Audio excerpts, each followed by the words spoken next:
All right, we are live. This is the 2 vs. 2 debate that DAPS has set up. We've got Shane Killian, Pragmatic Culture, Liberal Sanity Project, and McToast, or is it McToast?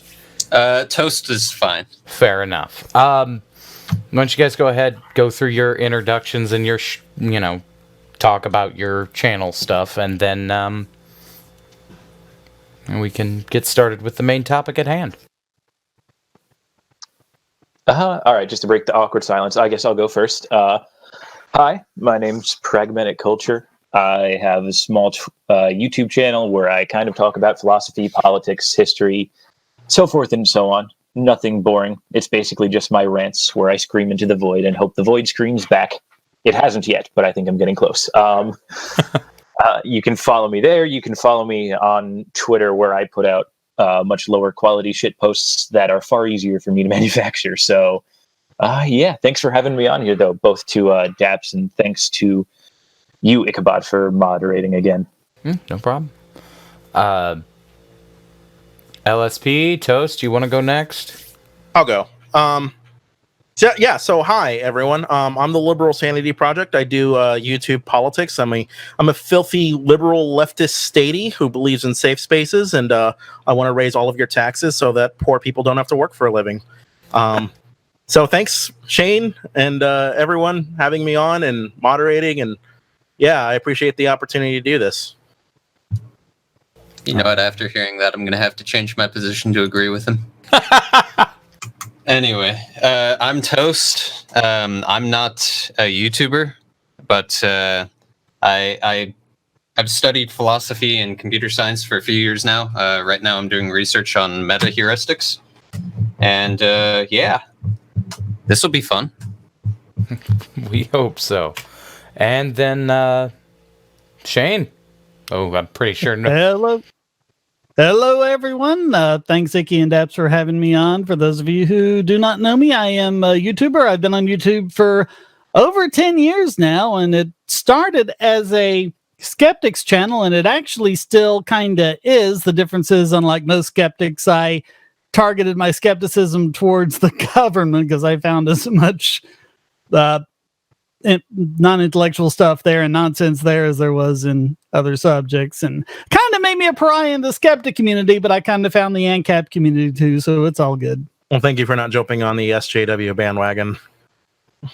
Oh, definitely not. Oh, that's another rich field right there. Well, for those of you who do not know, of course, I know y'all already know Shane because he's everywhere on this channel, but I'm Ichabod Orange. I run my own very small channel, and I agreed to be the moderator of this debate to make sure that chaos did not ensue, though I'm pretty sure it won't. All right. Cool. Are you ready to kick this off? Yeah. Might want to let people know what the topic is and who's on which side, because I think I'm confused on that too. Well, from my understanding, it's application of Ancapistan as a whole at this point, or is it just the non-aggression principle? Whew. That's kind of all-encompassing there, isn't it? Well, I threw out, we can kind of debate the philosophical foundations of the NAP if we like, but we can also get into the pragmatic application of Ancapistan, how it would be achieved, what it would look like if it were to get up and running, things like that. We can. I wanted to start off just talking about the NAP initially because I think it's an interesting principle to discuss and all that. But we can go where everyone else wants to go if they don't want to start there in particular. All right, so that's more or less our general area we're going to stick to. So whoever wants to start right now, from my understanding, it is Pragmatic and Liberal Sanity Project as one side and Shane and Toast on the other, if I have that wrong. Yeah. We're the filthy status. All right. So you two are the status, and then we have the ANCAPs on the other side. So Pragmatic, do you want to start, or would you prefer to get an understanding with Shane first? No, I think I'll just give it a shot, give it a start, and send my thoughts out there, because I think it's important to note that I did start off as a libertarian. Like, I used to talk with people like Esoteric Entity and Atomic ANCAP, who unfortunately couldn't be here tonight. But I was familiar with the whole thing. I was kind of a disciple of Rothbard, I guess you could say. At a point, I read Power and Market and Man, Economy, and State, things along that line. Was a big fan of the Mises Institute, all that good, rich ANCAP lore. I took it in.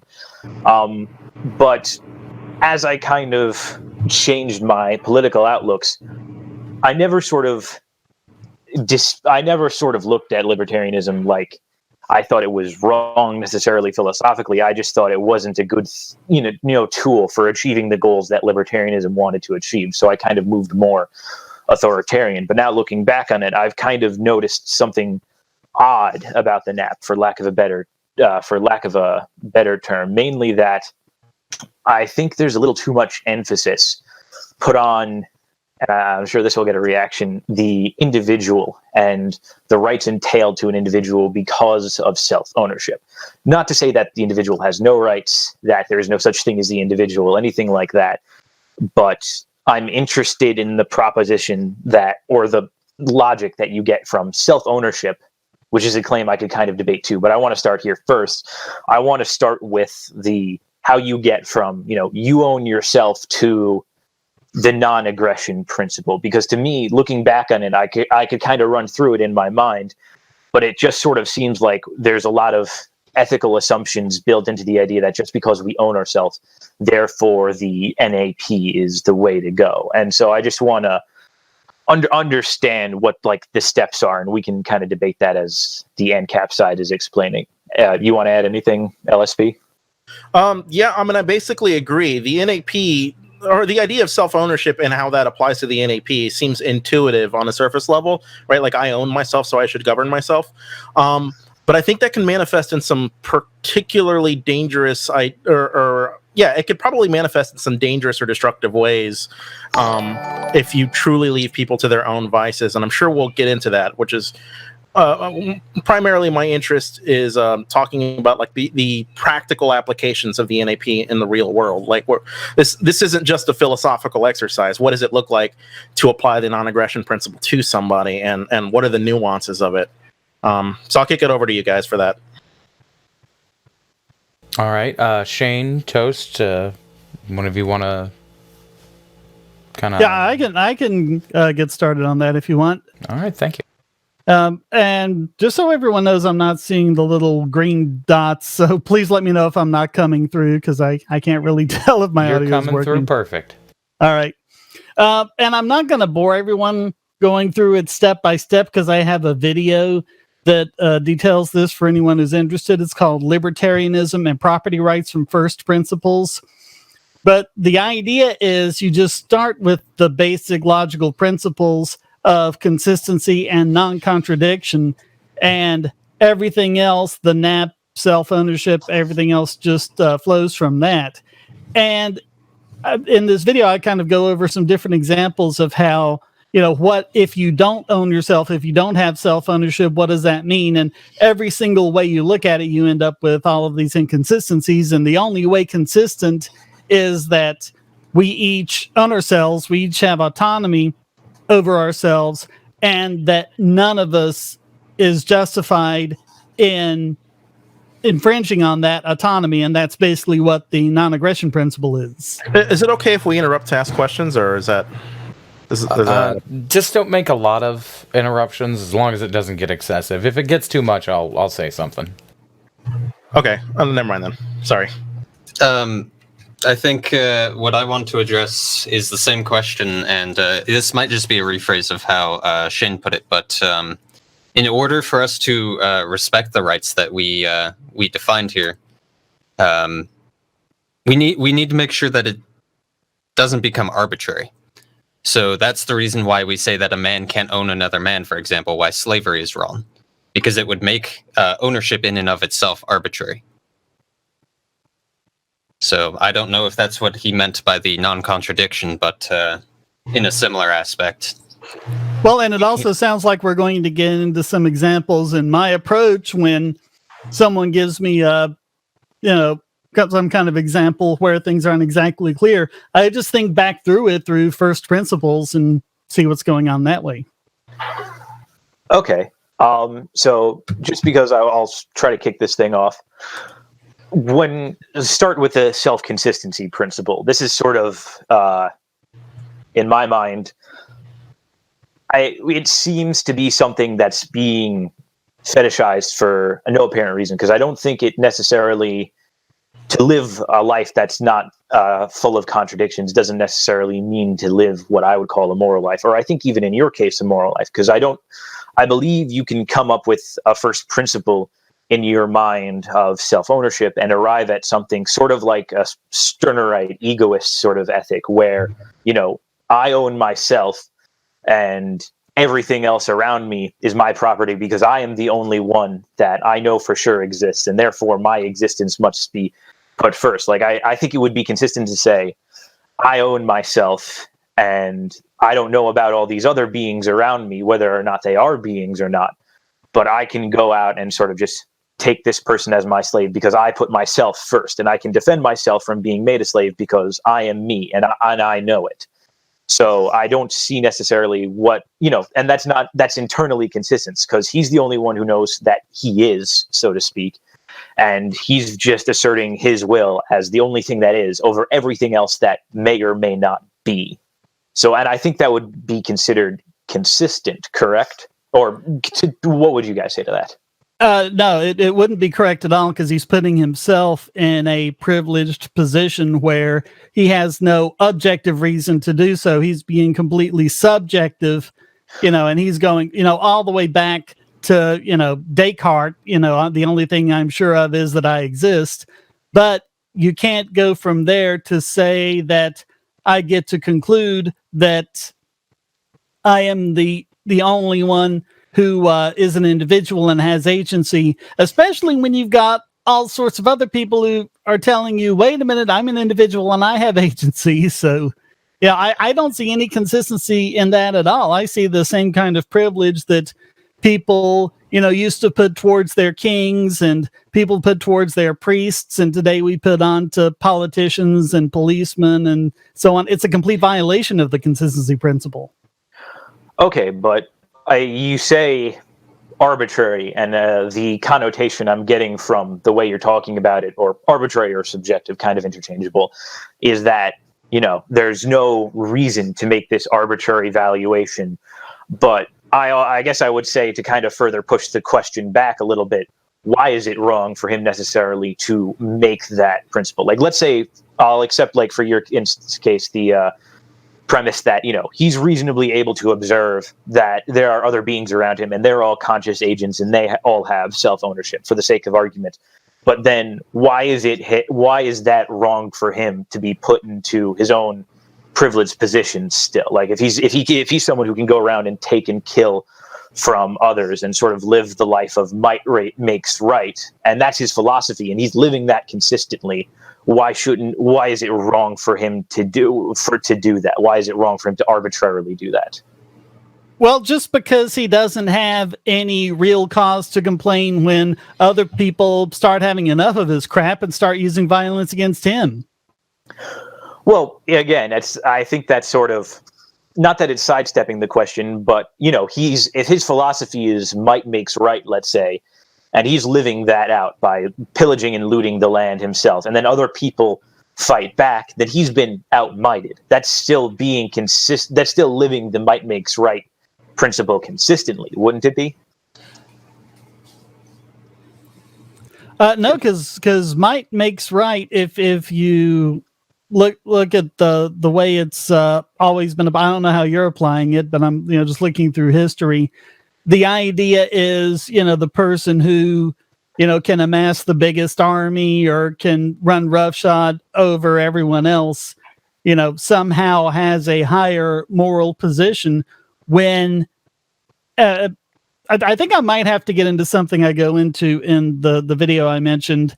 The burden of proof is always on the active side, simply because there's an infinity of things that you're not doing, but only a finite amount of things that you are doing. And so the only way that isn't full of inconsistencies and contradictions is to say, okay, well, if you're not doing anything, you don't have the burden of proof. But if you're taking positive action, or if you're taking the active role in something, then it's on you to meet your burden of proof to justify it. And you have a real contradiction with might makes right, because how do you prove it? Well, if your philosophy is might makes right, then the way you would prove it is by, beating up on the other guy more than he beats up on you. But that's both your criteria and your conclusions. So, it's completely begging the question there. You can't get past your burden of proof that way. Well, sorry, go ahead, Toast. I was just going to say that another argument which could be applied here is that if we can prove that any individual man, including the man who wants to go around living out the philosophy might makes right, if we can prove that that man has self-ownership and that every man has a right to self-ownership, it would be contradictory for him to violate that right for others while expecting that right of himself. Well, I don't think it would be contradictory in that instance, because he's not expecting others to not violate his right. He's enforcing his own right through his might, so to speak. And I don't think it would be, to get to Shane's point of like the burden of proof and things, and how, well, I don't think necessarily, I'm trying to recall what you said and trying to put it a little bit more succinctly. What I think you were saying, and correct me if I'm wrong, was something along the line of, it's circular reasoning, right? Like that's what the guy's doing. He's saying, I'm right if I'm beating other people up, and then he beats other people up, so therefore he's right. Yeah, it's begging the question. I mean, if you just ask yourself the question, how would you prove that might makes right? Well, if it's might that makes right, then you would have to prove it by using might, but that's what you're trying to prove. And so you're assuming the conclusion when you start out. Okay, well, I think that's a certain way of putting the might makes right philosophy. I don't know if it's necessarily the most common. What I was thinking of was that he who is the mightiest is right, sort of talking about, to refer to Nietzsche, you got slave morality and you have master morality. And, you sort of, this is a very vulgar interpretation of Nietzsche, mind you, but it's sort of, you become the Übermensch, and therefore it is your morality that you make right because you impose it on others, so to speak. So rather than it like begging the question in the way you were putting it, it's saying whoever the mightiest is the right.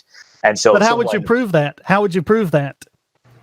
It would be a system of. I'm not saying that is the case. I'm just playing devil's advocate in this system. It'd be a system of sort of. It'd be a system of sort of like. I might actually have a solution on how you could prove that. Conceivably, why couldn't you prove that through a democratic process? Because you're no longer saying might makes right. You're saying the democratic process makes right. The democratic process determines what is right, right? Yeah, but then it wouldn't be might that's right. It would be the democratic process. Isn't the democratic process just might? Like the majority decides what's might, right? Well, the majority need not act other than to vote. Right. Yeah. You could hold a system of ethics which states that whatever the majority says becomes right, and you would become a relativist at that point. Right? Well, and I mean, if you had just getting kind of in a little into the realm of fantasy, if you had a vote between 98 Lilliputians and 2 giants, the Lilliputians are going to win, even though the giants are mightier and could step all over them. According to the democratic principle, the Lilliputians would be in the right, even though they're not as mighty. Right, but they're. So I see this like the inevitability of statism. The Lilliputians have a collective interest in all banding together that you don't get if you evaluate people as individuals, right? Does that make sense? Well, no, you can still, form groups as individuals, that's kind of what we're doing right now. We have 2 people on one team and 2 people on the other, and we're going to kind of back up the person on our side. And I mean, people do this all the time. It doesn't mean we're not individuals, but individuals form communities all the time. Right. I'm not saying nobody's an individual. I'm just saying that I'm sorry, what's up? And as a concept, like Shane and Toast don't necessarily have to agree. They still have their own individual opinions. It comes to the point of who believes what, and that individual being able to cast their vote for any side. Right, but this gets to free association, right? How do we reconcile two people with two different opinions, right? Democratic process is one vehicle for that. Ultimately, a democratic process is just, or democracy is just a social contract between individuals. Well, I think I just wanted to make a point regarding the proof of it all in general, because I think that's an important philosophical point. Because one of the things that's like 9 steps back, dude. Yeah, no, I know. I'm sorry. I'm taking us back a bit, but I just wanted to make it up because I think it's important. Because I think, one of the concepts of Nietzsche and his genealogy of morality was to sort of prove this sort of vulgar materialist outlook, so to speak, in that, we're just matter essentially. Therefore, we just have to assert our own dominance over reality because that's the only thing that matters. And that's sort of the point I wanted to make in some sense was that, there's all of these appeals to logical consistency and whatchamacallit, logic and consistency and all these sort of, I guess you could say, transcendental concepts. But I don't know that you have in a certain secular libertarian view that I believe you guys espouse. Correct me if I'm wrong. You could always be like John Locke and believe rights come from God, so forth. But I believe in this secular view of libertarianism where you're just making sort of these appeals to these transcendental things. I don't think you have a metaphysic that justifies that, because if you too are materialists not in the same vein necessarily as Nietzsche or Marx, I don't know, what's the point in, logic? Like, why should I care if it's consistent? Why should I care if other people own themselves? What makes it definitively wrong for me to violate other people's rights, even if it is logically inconsistent for me to do so? Well, again, it's just the question of how would you defend it otherwise? How would you defend inconsistency as a principle? Any defense of it you would use would have to be consistent, but then you're violating the principle and it just doesn't work. Well, you could easily just sort of retort to that with like claims of being some sort of absurdist or nihilist or fatalist or something like that. So my question is still sort of like, that's, and that's fine. People have made those arguments. I'm not saying I have, but because I'm just playing devil's advocate here. But I do believe that there's a certain lack of metaphysical basis for the libertarian appeals to these concepts, at least when they're sort of the libertarians that buy into the materialist metaphysic. Because I don't think... If I may, I've actually addressed the what I think you're getting at is the argument of determinism and free will. This is often what nihilists bring to me. Is that what you're discussing? No, not necessarily. I'm saying that if you have, making appeals to consistency and logic is fine, and it works for most people because we just kind of concede to these things because we're taught to. But if you want to really get into the deep philosophical analysis, it comes to, why do appeals to these things even matter? What's their transcendental basis and things like that? Now, I would agree with you guys on some front that these things are worth being appealed to, but I have a metaphysical basis for that, and I would say that these are tools given to us by a divine creator because I'm religious. But I don't know. I mean, it depends on what your guys' view of the world is, kind of metaphysically speaking, but I don't know how you would justify appealing to logic or consistency. Like, how would you justify those things as principles that should be lived up to? I agree with you as far as appealing to a divine creator, because I myself am Christian. That's something I've been working through for quite a while, but I also think we can approach it secularly. One of the things that I've been discussing with many of my colleagues has been what we call the dichotomy of origin, right? So we can prove that certain rights and things can be derived regardless of whether or not there's a divine being. Really? Okay, I'm interested in that because that's sort of what I'm getting at. So let's take the right to self-ownership, for example. How can we derive this without going towards the God argument or anything like that?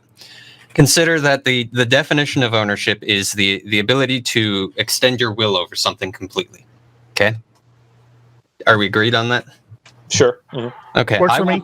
I will posit that man holds over himself an inviolable will. That is to say that man cannot will himself to do something which he does not will, because, as Shane states, that would be contradictory. Why? Why do you hold? Okay. Well, if you will Alright. yourself to do something, then you will yourself to do something. We wouldn't say otherwise. That Yeah, much okay. is self-evident. All right. Yeah. All right. That was. And okay, because if we can prove that reality is consistent, then we can say, well, then that should hold true. So if man cannot will himself to do anything other than which he wills, then he must necessarily own himself. Okay. I can see that, but then get me from self-ownership to the rights that you think we can justify because of that. Well, that's just the derivation of that one right. We can derive other rights similarly. Okay, but what rights does self-ownership imply? That's what I'm not getting. Well, Like, it I is get the we right are- of self-ownership. Negative rights, right? Well, you're just saying. I think you didn't prove that we have the right to self-ownership. You just proved that we own ourselves. That doesn't. I don't think you proved that there is anything beyond the fact that we own ourselves. Let's Like, I don't think you implied a let's right. consider that we do own ourselves, but we don't have the right to own ourselves. We see immediately that ownership becomes arbitrary, right? If I can properly claim that I own you, then why do we say that you own yourself to begin with? So a man must own himself in order for ownership to be possible at all. Well, hold on. If I own myself, why can't someone take?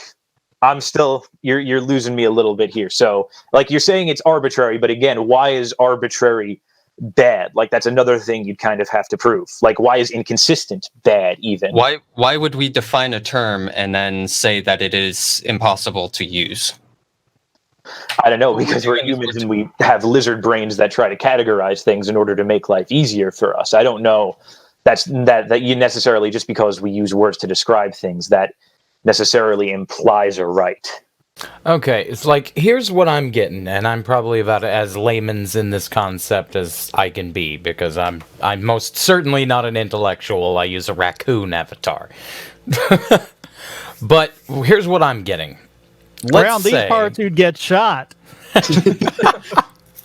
This is a good point. It's a violation of the NAP, you know. All right, I have salt in my hand. I own this salt. It's my salt. But if Toast owns me, it's technically Toast's salt. I can't own anything because I belong to Toast. Well, we don't know who owns the salt at that point, right? Because you're extending your will over it, but I'm now extending my will over you. Which means he owns the salt, which means ownership becomes arbitrary. Right, but if I can't extend my will over it, but I can extend my will over you to will over it, that then becomes just arbitrary. Yeah, it contradicts what the word as we've defined it means. Okay, but again, I understand that it leads to a contradiction and that it leads to property being arbitrary, but yeah, I don't think you guys are appreciating some of the philosophical assumptions you've kind of snuck in there with the connotation that arbitrary or inconsistent means bad. It's kind of where it becomes bad. I still have the same salt. God dang it. No one wants to be a proletarian from Hail Hydra.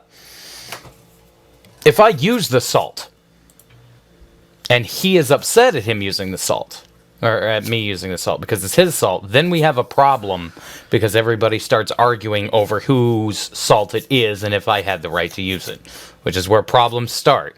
And where maybe an argument about the usage of salt is a small thing, it leads to bigger things. What's my punishment for using his salt? Does he have the right to punish me for using the salt? Makes everything complicated and impossible to deal with because we can't factor the ownership of the salt and if punishment is even required. So for everybody to get along and make sense, somebody has to own the salt. No, I get the practical problems of trying to live out this philosophy, and I get why we sort of, as people, assume these things, whether we have all have the same philosophical backing of it or not.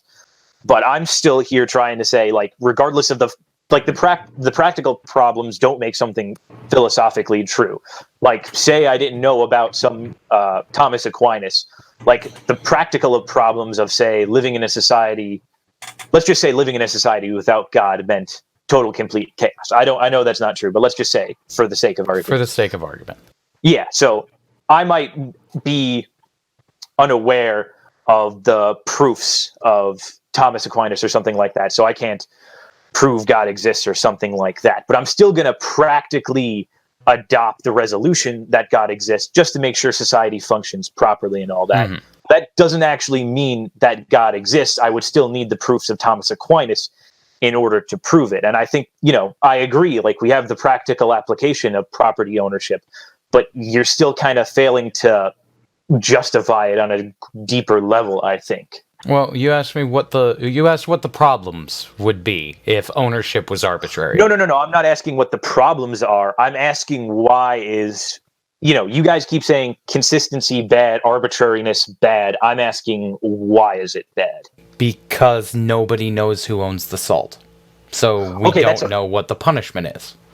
Okay, but that's a practical problem. Absolutely. No. It's a conceptual problem as well, because ownership is a concept. There's nothing that's written into the molecular structure of the salt that says it belongs to Ichabod. We're applying our concepts to it.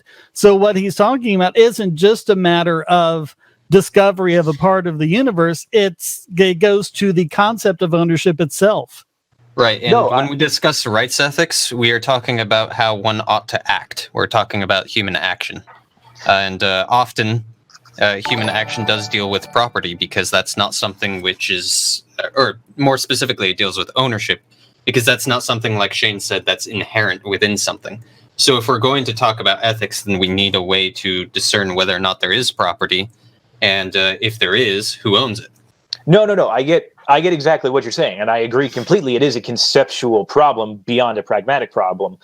But my personal problem with like the discussion right now is that you're bringing up all these problems that we have with it, both philosophically, pragmatically, whatever. I'm really getting off to saying that part of my name right now.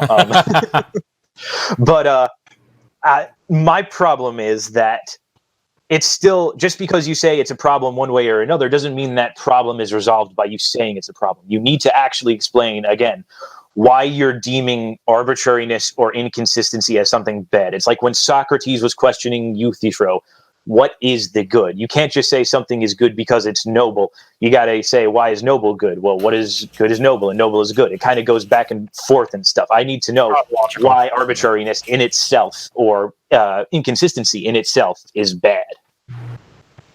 Well, we're not talking about, like a moral sense of good or bad. We're talking about, what's intellectually defensible. What are the concepts that work and the concepts that don't? I mean, if something doesn't work, it doesn't work. It's not about trying to place some kind of, morality on it. It's not that inconsistency is inherently evil or anything. It's just that it doesn't work.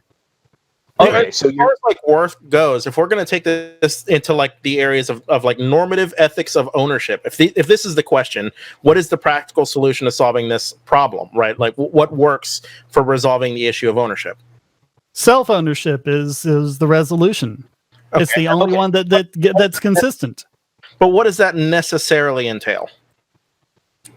Well, it means that I own myself and my body and my mind, and I also own all of the products and everything it's capable of doing. If I have, some wood, and let's say this wood is previously unowned, there's woods that are, unclaimed or whatever, and so I chop up a tree and then I make it into a chair. I own that chair because that chair is a product of myself. My labor was put into it. My mind, where I formulated the idea of a chair and how all the bits of wood were going to fit together and everything. All of that. So then ownership is just comprised of labor then. I mean, this we're taking a really... Well, not just labor, but anything conceptual, anything that comes from the self. If I may add on to this, Shin kind of glossed over what we call the first claim, or the first claim to ownership over something. And something we need to recognize is that not all property is claimed by just one person. There can be conflicts within that.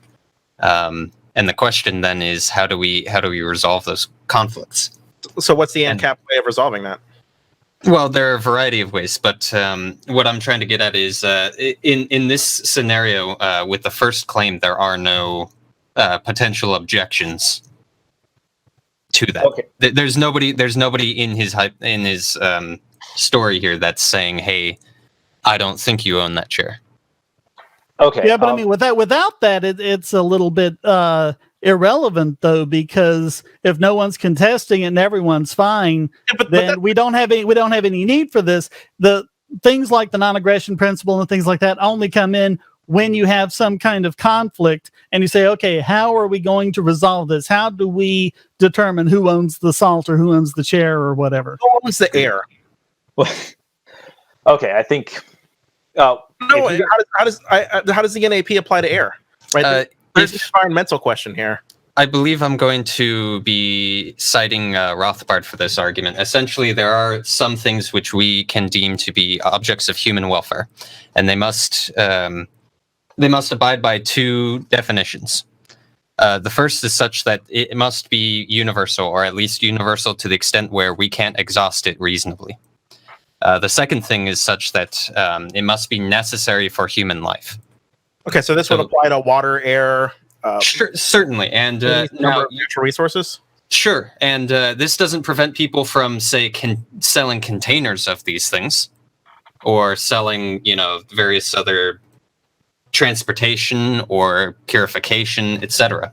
But nobody can claim it, claim the substance itself. So basically, well, I mean, I can claim the air, in my property. If you pump all the air out of my house and I suffocate, you've aggressed against me. Well, yeah, but your air doesn't just stay in your property is my problem. Like if you use your property to open up a meth lab and I have to end up breathing the fumes as your neighbor, like, are you aggressing upon me? Well, your air because I'm intruding upon your property when I do that. Your air is, right? This is why it's...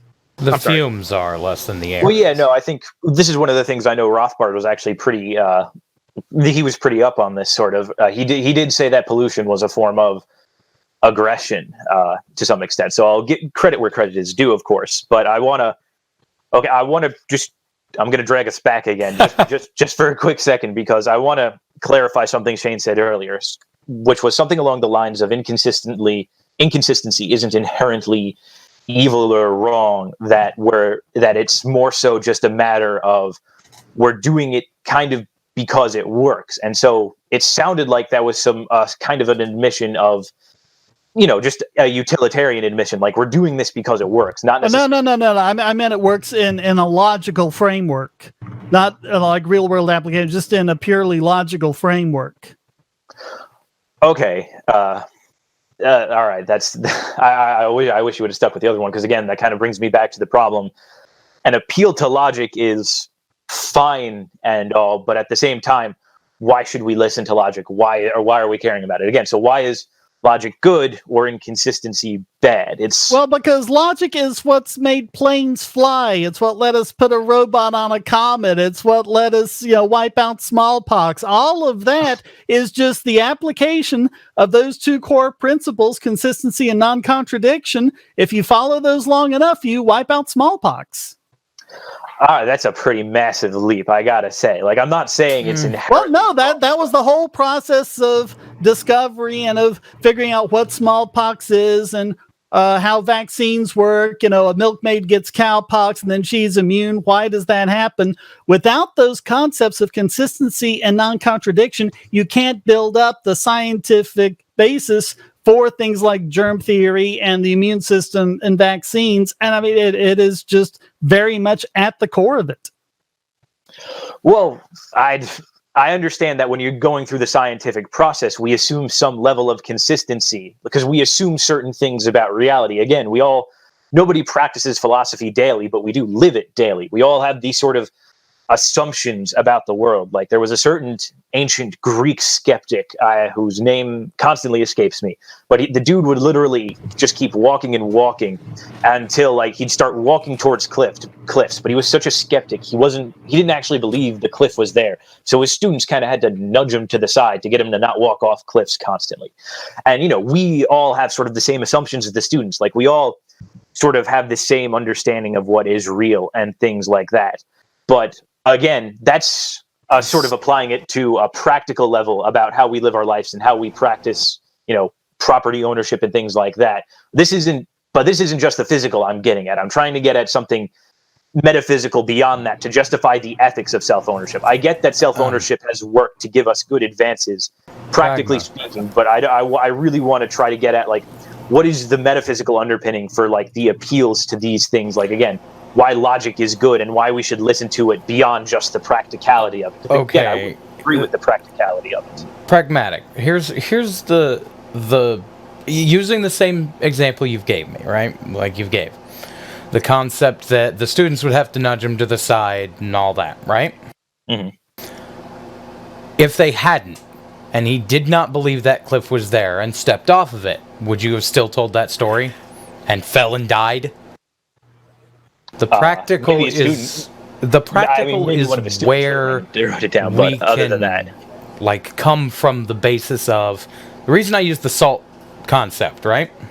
The reason I use the salt concept is because it's real. You can touch it, you know it's there.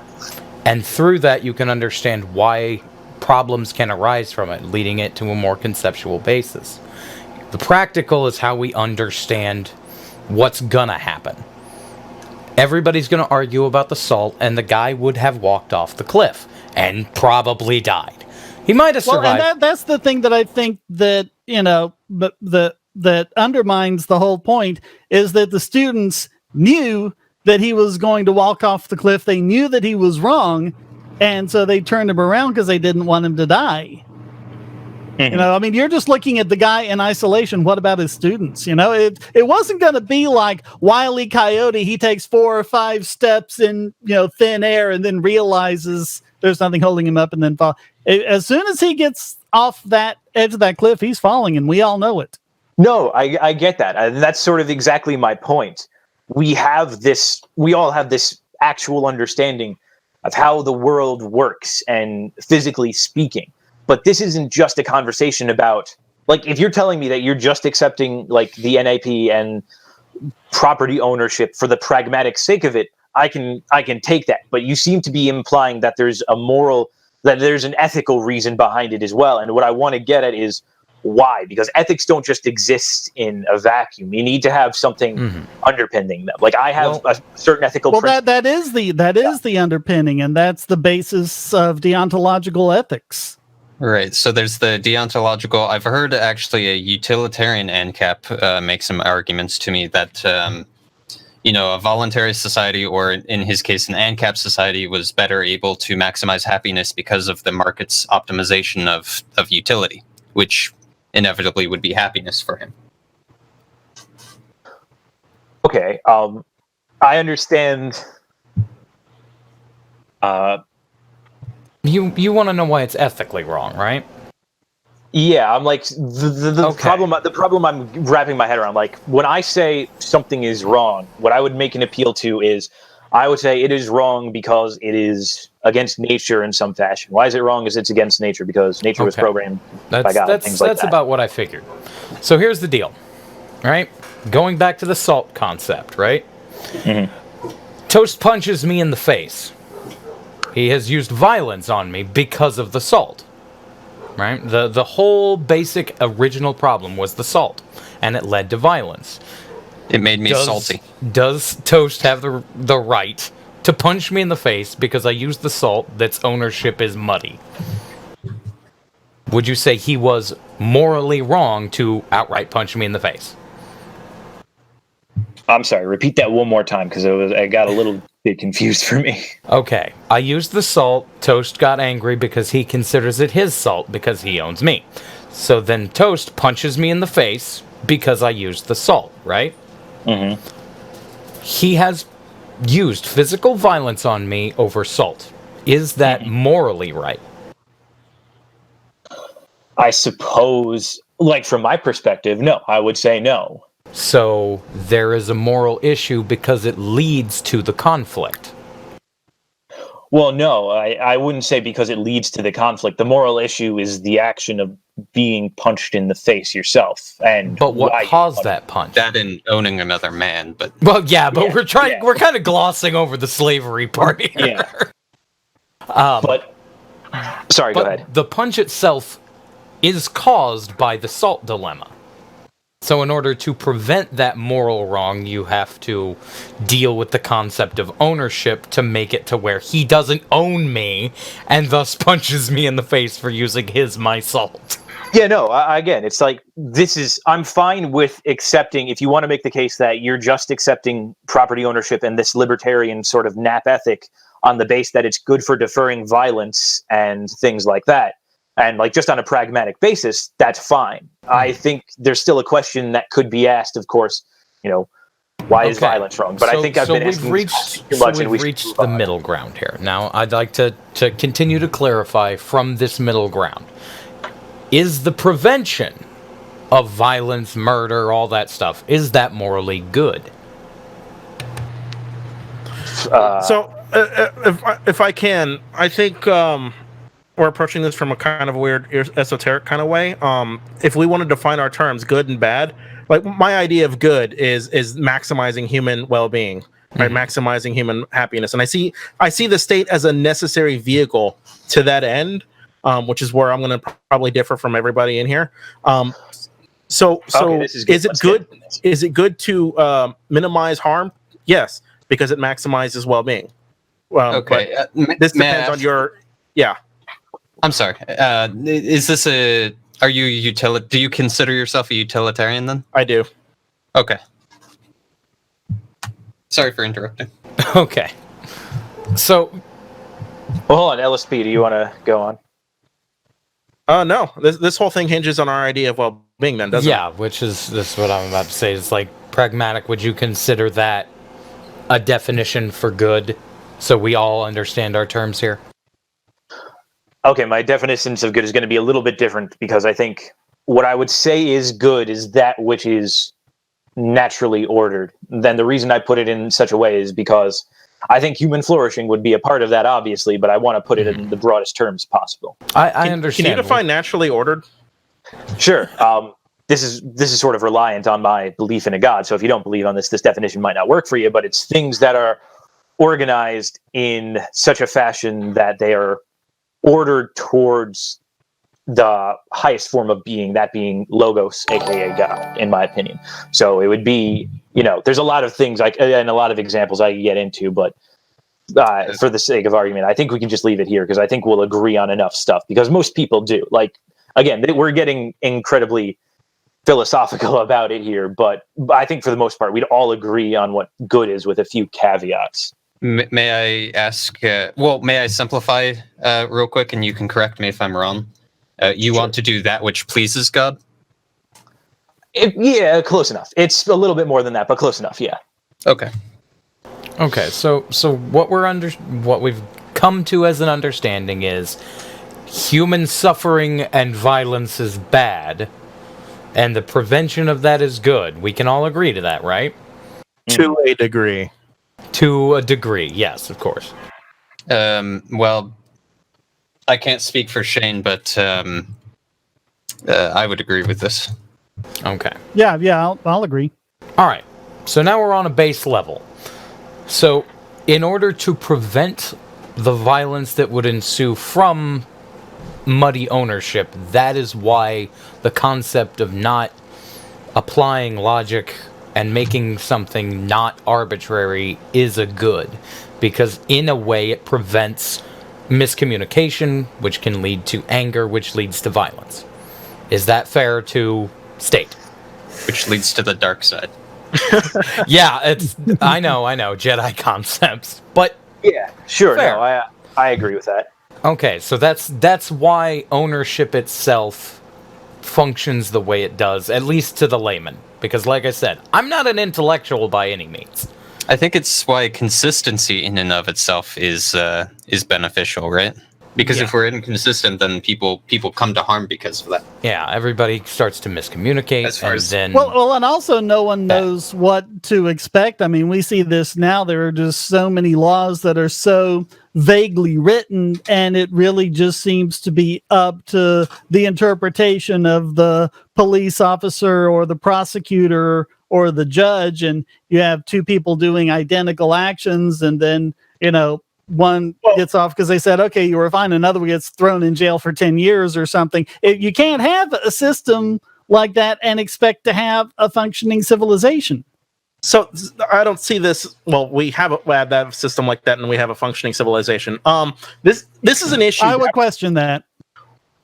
Well, I mean, this is an issue at Dapperton and I sparred on, and that's basically what does the non-aggression principle means. It's a self-referential thing. It seems to define itself, but what you might consider aggression would differ from what another person considers aggression. So, if your entire society is guided by the NAP, it begs the question as to how we're enforcing this when we all have different ideas of aggression. If there is no single one unified code to bind our principles together. That's why you need it logically derived from first principles, because then, when you say, okay, we're going to do all of this consistently, then, you get to a situation where you can say, okay, well, now we know who the aggressor is, and this guy was just defending himself. As a note, that actually leads into a question we got in the chat, if you guys would feel comfortable answering it at this time. Sure. The question was from Daniel Kamyar. How would the court system and economy work? And I think if we're going into the concept of how courts could function under this, it's the appropriate time to ask the question. I think I want to get into something a little bit first, because I think there was a bigger question here that we kind of missed. And I'm not taking us back this time, but I just wanted to say that we have this baseline agreement now on what is harm and what is good, like most people do. But then I would say, just to provoke the sort of response I know I'm going to get from Shane and Toast, what I would then say is that, sort of in line with Liberal Sanity Project, I don't think there is a state in which, not simply is there no harm done, but where I think there's a state in which you can violate certain people's property rights or self-ownership rights and bring more good and less harm than if you were to just let people live in Ancapistan. So I'm just going to say that, and I'm going to provoke that response, and I want it kind of just to go from there, if that's okay, everybody, because I want to get into the ethics of, is the state more harmful than it is good? Is it better to have it than to not have it? Things like that. I second this completely, by the way. I think I'd want to hear some examples I was going to say the same on that before. And also, let's keep in mind that value is subjective, and what one person, places as a high value on his life, another person might not value that much at all. Right, but that's actually why the question getting into the court system is actually like a really good system. I've had ANCAPs describe the system of the judicial system of Ancapistan as being a private court system. It sounds like the private court, by its very existence, can aggress upon me whether I like it or not, in a way no different from public courts. Is that fair to say? No, because they're acting in a position of self-defense. Well, okay. And also they don't have this authority of a state that says that they have the legitimacy to act in a way that will be immoral for everyone else and engage in aggression. And I think if people Google the concept of a DDRO, that's a Defense and Dispute Resolution Organization, that's one possible way it might work in Ancapistan. And I want to make one other point before we continue. This wouldn't be about, like, this is how it's going to be. That kind of implies that we're just wanting to impose this other system on it. And we don't. I don't know what it would be like. Maybe it'll be DDROs. Maybe someone else will have a better idea and they'll implement that, and people will gravitate to the solutions that work for them. The problem, though, you don't have any kind of unified solution. So can I ask like a hypothetical, and you can all laugh at me for how stupid this is. That's fine. But hypothetically, if a bunch of vegans form their own vegan court and they decide the NAP applies to animals too, could you be tried by this court for eating meat without violating the NAP? I mean, isn't the court acting for self-defense purposes for the animals? Well, let's consider whether or not... I think my DDRO would have a different opinion on that. Additionally, let's ask ourselves whether the NAP really does apply to them, right? Let's be consistent here. It's not up... I like animals. I like hunting them. I like eating them. I like watching them chase laser pointers. And I'm just curious, does any of this violate the NAP? Like I'm thinking. I mean, in order for it to violate the NAP, you would have to establish that they have self-ownership, and you would have to establish that they have rational agency to act with an appreciation of the responsibilities of their own actions. So self-ownership. How are we going to establish animals have self-ownership? Well, I just said. The burden would be on your court, LSP. But I think I really quickly, because I wanted to. Shane brought up an example, asked for an example, and I wanted to bring up something Mises said. And this is a book. I think it's called Money, Method, and the Market Process. It's just a collection of essays and lectures by Mises. And Mises, I think, makes a good point that's pretty much stuck with me no matter how I've changed philosophically, and that is the difference between being logical and being rational. And Mises sort of makes this distinction pretty on in that essays where he says, man acts rationally. This is the central premise of his human action. Man always acts with purpose. Sort of like Toast was saying before, we can't will ourselves to do something that we don't will ourselves to do. Or like, so I'm butchering it, I know, but something along those lines. Like, we all have a purpose in mind when we act, and that's why we act in the first place. But an important distinction that I think Mises makes is that people don't act logically. And I think that's an important distinction, because when we don't act logically, then it's fair to say we can't expect consistency out of people in the market, in our daily lives, in anything. Now, we can expect a certain degree of consistency, which is why we have the social sciences and psychology, because we have trends and averages and things like that. But you need to, the few people that don't act the few people that act on the tail ends of those bell curves of human behavior is sort of what you need the state for, because sometimes they're just psychopathic, crazy people who are going to try to shoot people up, which you might not need a state for. Hypothetically, you could have a market solution to that. But on the other hand, it could be, psychos who could take a business and get away with a whole bunch of unethical and shady shit and essentially turn the North American continent into the Coca-Cola private army. And, and because people don't act logically, as Mises would put it, people might be completely fine with that. The market might not correct it. The market probably wouldn't correct it, because if he's offering something else, people aren't just incentivized by market incentives. There's so much else that goes into what it takes to,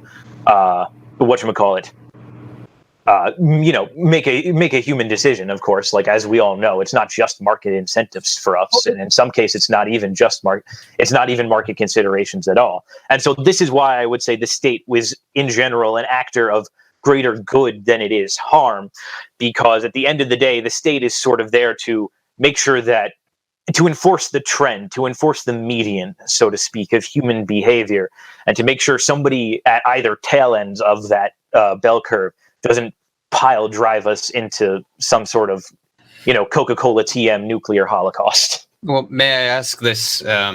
What is the state other than a composition of individual actors?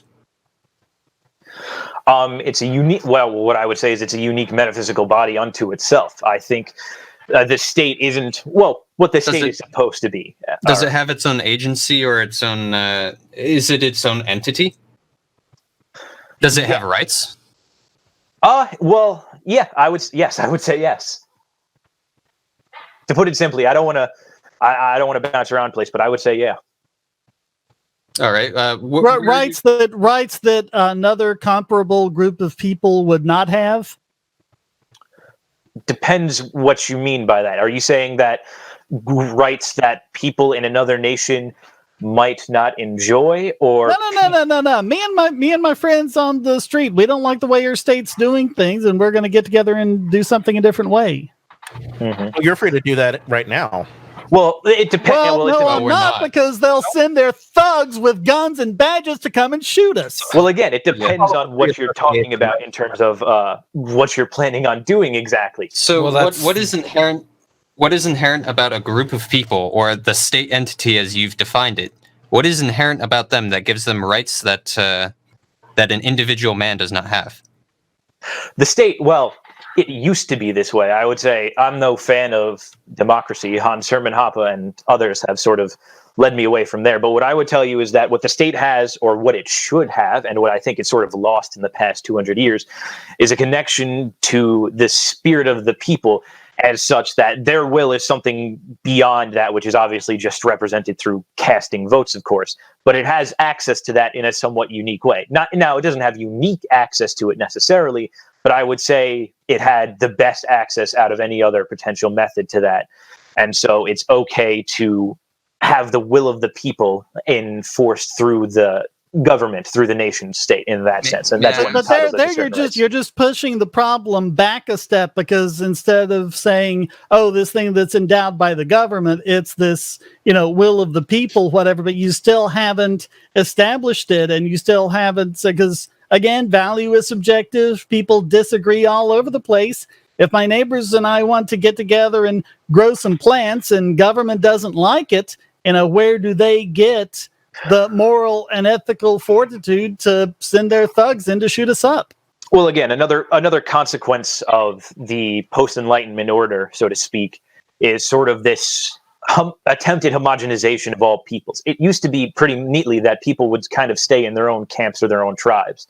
And so one of the things that nation states would enforce is the sort of trends of behavior within their own people. And it was agreed upon, by the people, not necessarily through votes again, because I think voting is horrible, but just through sort of a social consentence, through building up, social practices and social norms and traditions and things like this. And that's how the state's been upkept for basically, I'd say, even a little bit past the Enlightenment. Are you describing a social contract?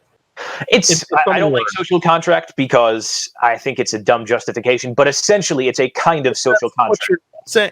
All right. So what I take issue with is we're going to differ here because I'm way more statist than he is.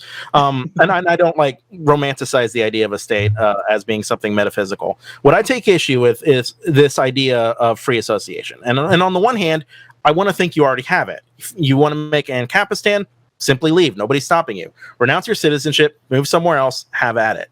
But at its most basic core, this idea of free association seems like idealistic because I don't think individuals have free agency. And this is probably something I should have said at the beginning when this was first brought up, but I'm fucking cucked.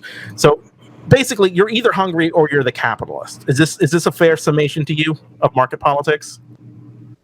Who are you addressing? To anybody who thinks that the concept of ancapistan is predicated on free association.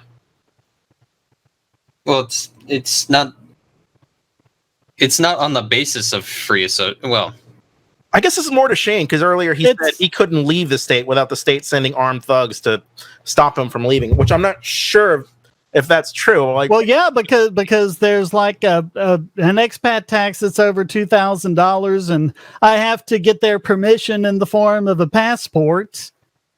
But I wasn't even talking about leaving. I was just talking about me and my friends on our own property, growing some plants that the state doesn't like. Okay.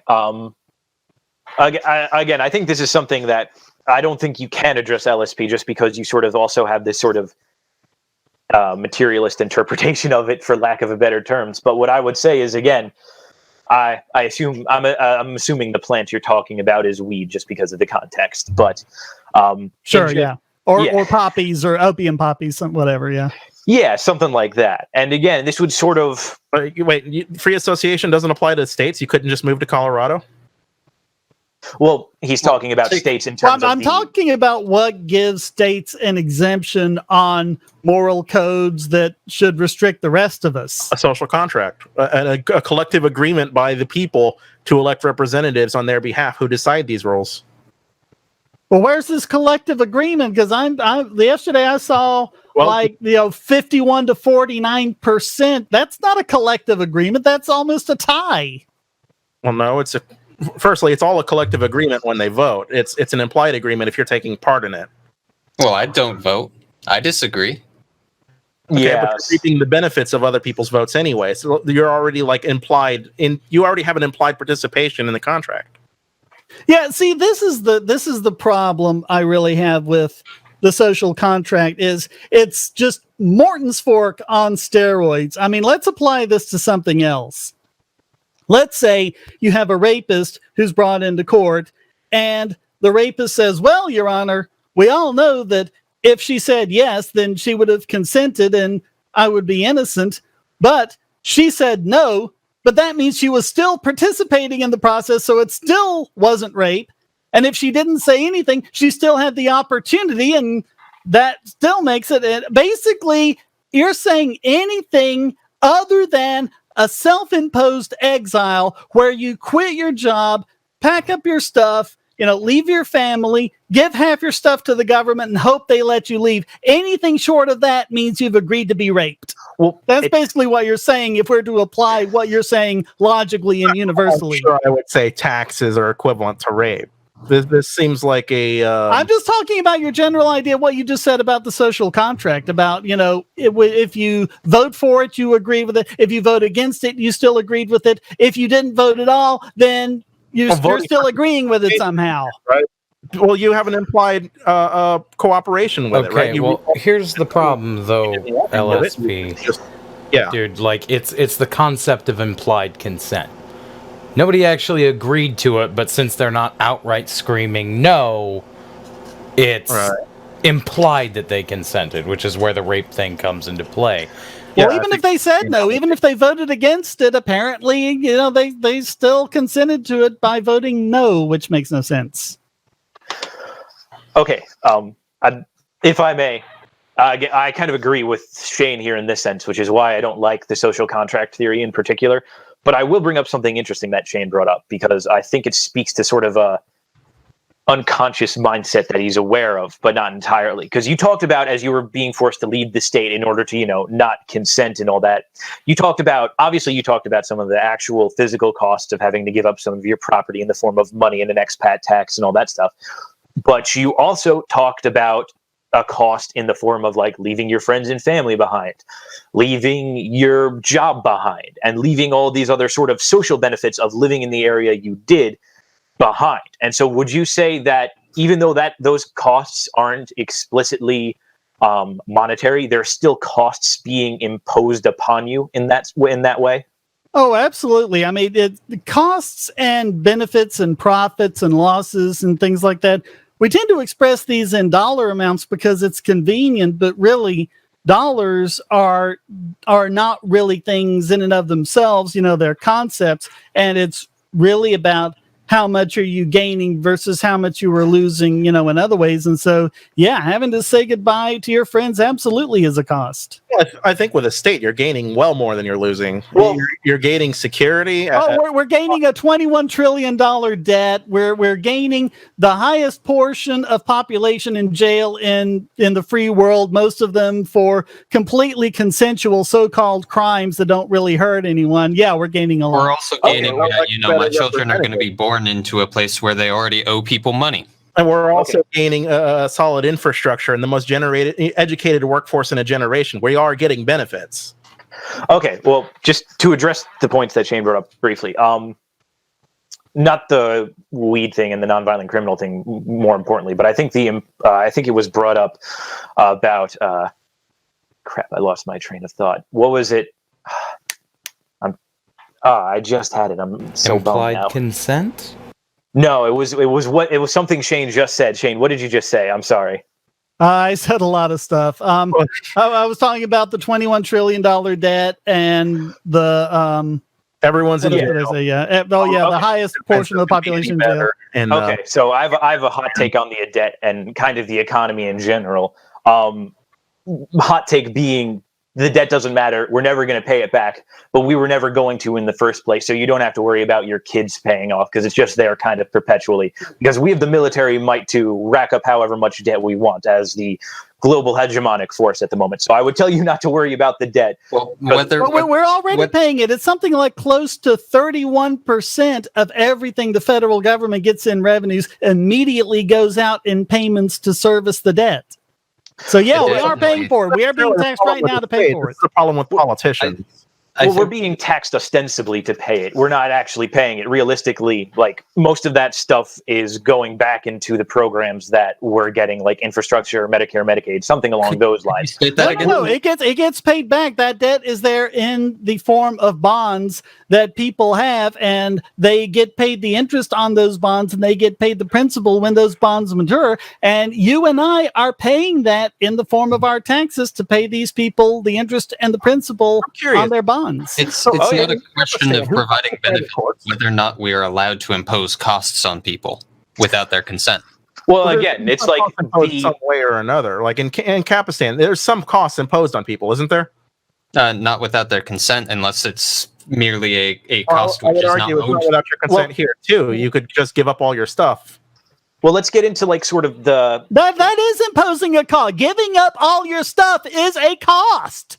Well, yeah, that's a good point though, and I would tell you you're right, but there's a case in which don't pay taxes. Guys, one person at a time. Yeah. Okay. Sorry, we're cross talking. Okay. Liberal. I think. Hang on, pragmatic. Liberal. Finish your point, man. Right. So my issue is again with the idea of free association. I think if a court can, a private court in Ancapistan can impose costs on you, and you can make the same argument that you're consenting to it. I think you can make that same argument with the state. It's not about consent. Oh, I'm sorry, but that was what you said earlier, wasn't it? Well, no, because the courts are acting in self-defense. I would think you would argue that these courts are also acting in self-defense. They just define defense a different way. Well, who are they defending when they arrest people for growing plants? Well, they're defending the state from people who grow the plants. The state is not an entity. That's circular. That's begging the question again.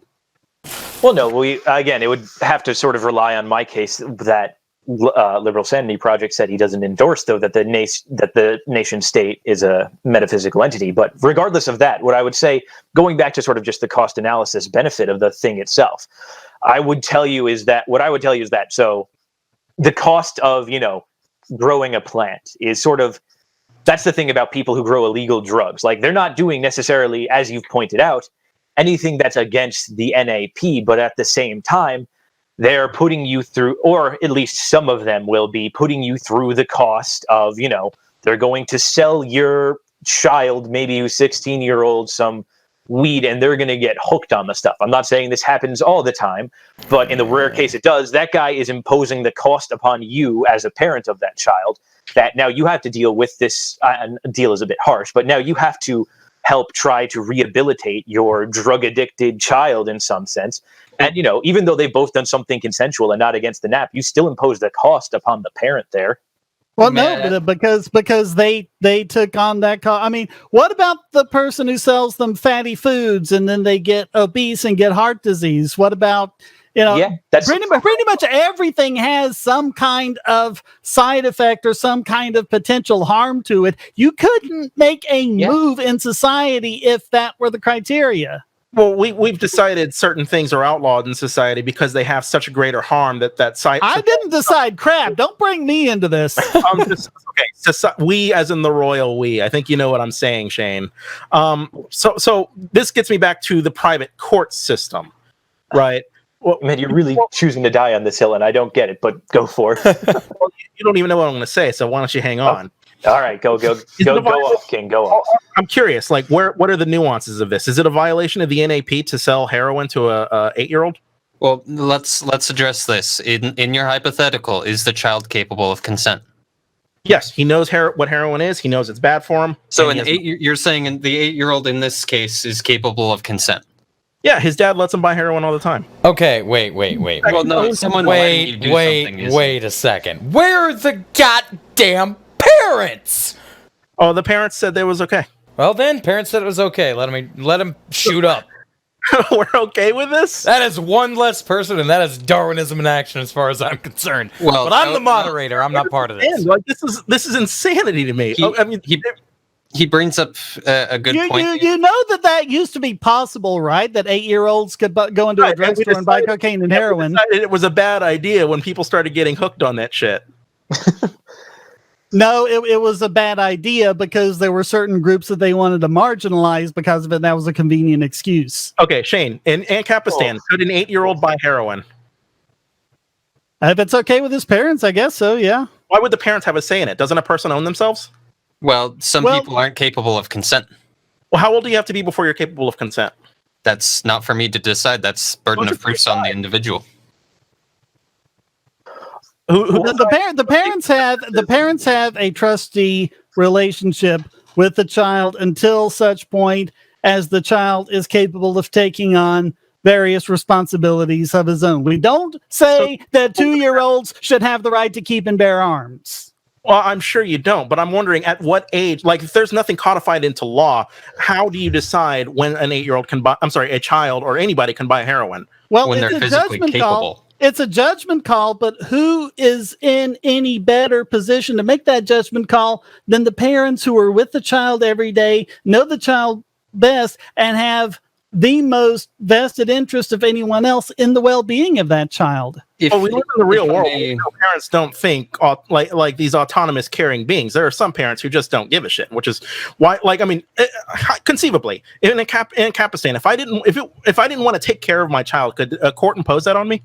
Liberals. Well, no, but what it could do is say that you have not fulfilled the obligations of your role as trustee, and someone else would be justified in taking possession of the child, becoming the child's trustee, and raising him as a parent or a guardian. Okay, and this would be in defense of the child, not as an action, right? Not as a coercive action, but as an action to defend the child. That's why the courts are able to. Would the parents be punished then in that scenario for not fulfilling their role as trustee? If they harmed the child, they would be punished because that would be in self-defense once again. But if they're simply neglecting it, then the child will be given to someone else. And if you consider that to be a punishment, that's your punishment. Well, can you define harm for me? Well, harm can come from a variety of ways, right? If I punch you, do we say you're harmed? Yeah, but so can I spank my child? Or well, let's consider this. Why are you spanking the child?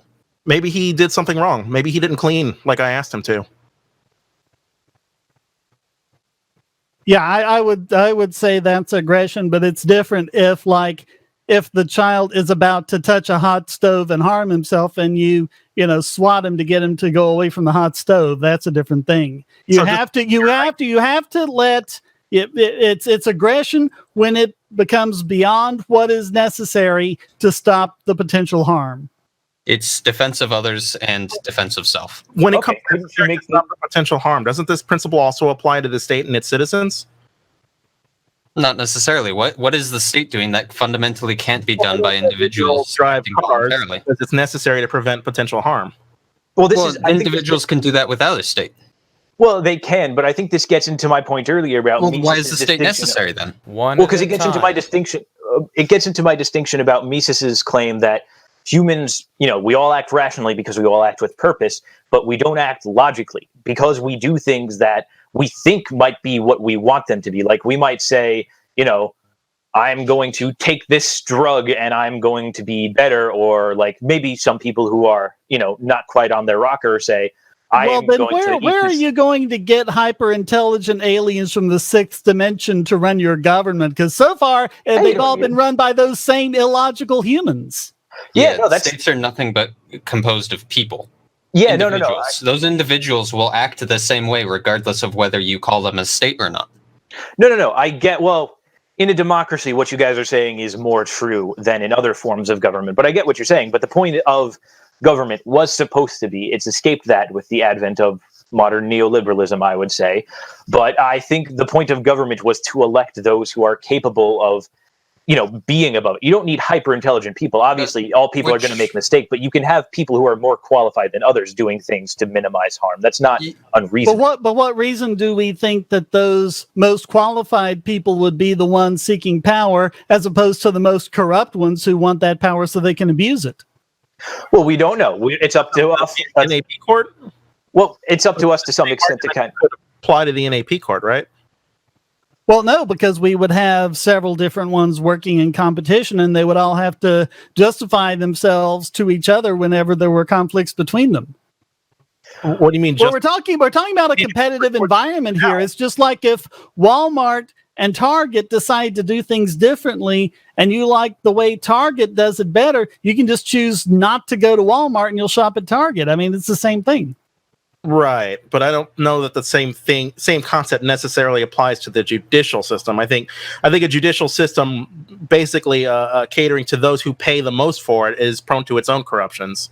Yeah, I think this sort of gets into something I wanted to bring up as well, which is like demand side economies and economies of scale and things like this, where you have an entity that's net worth and value and influx of payments grow as it builds up its infrastructure. So it's constantly incentivized to keep growing. And so eventually you have the biggest entity is the one making the most money and able to force all others out of competition eventually. Like, what is government if not that? No, government is a monopoly, but on force. But I'm saying it's justified, and it also regulates other monopolies that have our interest at heart less than the government does. So you've just but how it was justified. Well, a government as a monopoly on force is justified. I wouldn't say all other monopolies are justified. No. Okay. Why is this monopoly on force justified?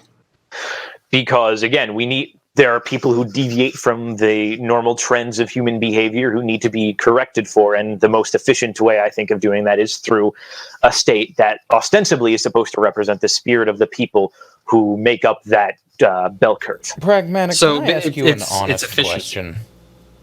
Because I honestly want to know on this concept. Sure. I own my own house. Just as a side note, that's a fun fact about me. It cost me $76,000 to purchase this home.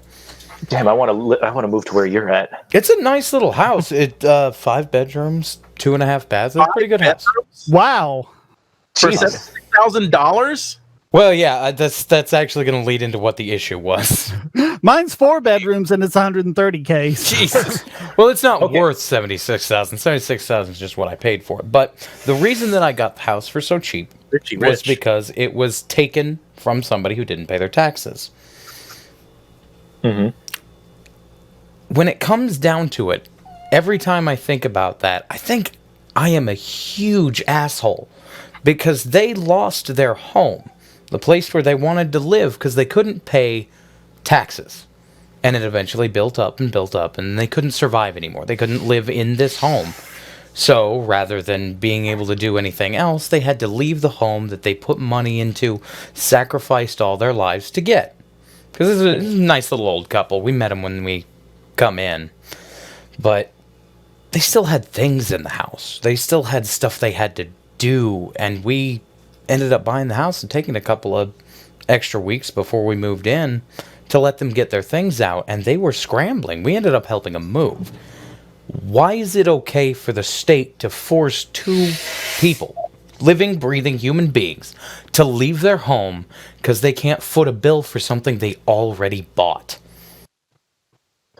Well, taxes aren't simply just for the house. Like, ostensibly, that's what they're for. But really, no tax what you're saying you're being taxed for is just a part of it. Really, all taxes are kind of going to the same pool and then divvied up by government. But what I would say is in part that they're not simply paying, is in part the fact that they're not simply paying for the house. They're paying for the roads, and I know you can have private roads, and they're paying for a whole myriad of other things that are besides the house, that are besides the roads, like the plumbing underneath the house and the electrical wiring and the education their grandkids got, maybe. I don't know. And the reason we have them do this is because simply it's rather than having a bunch of competing systems and having it sort of be this chaotic thing of people who really don't know what they want, because again, people aren't always acting logically.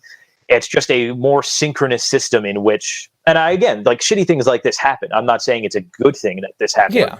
But I'll just finish this up by saying, obviously tough stuff like this happens, and it's a bummer, and I wouldn't want it to happen to me or to happen to my parents or anything like that.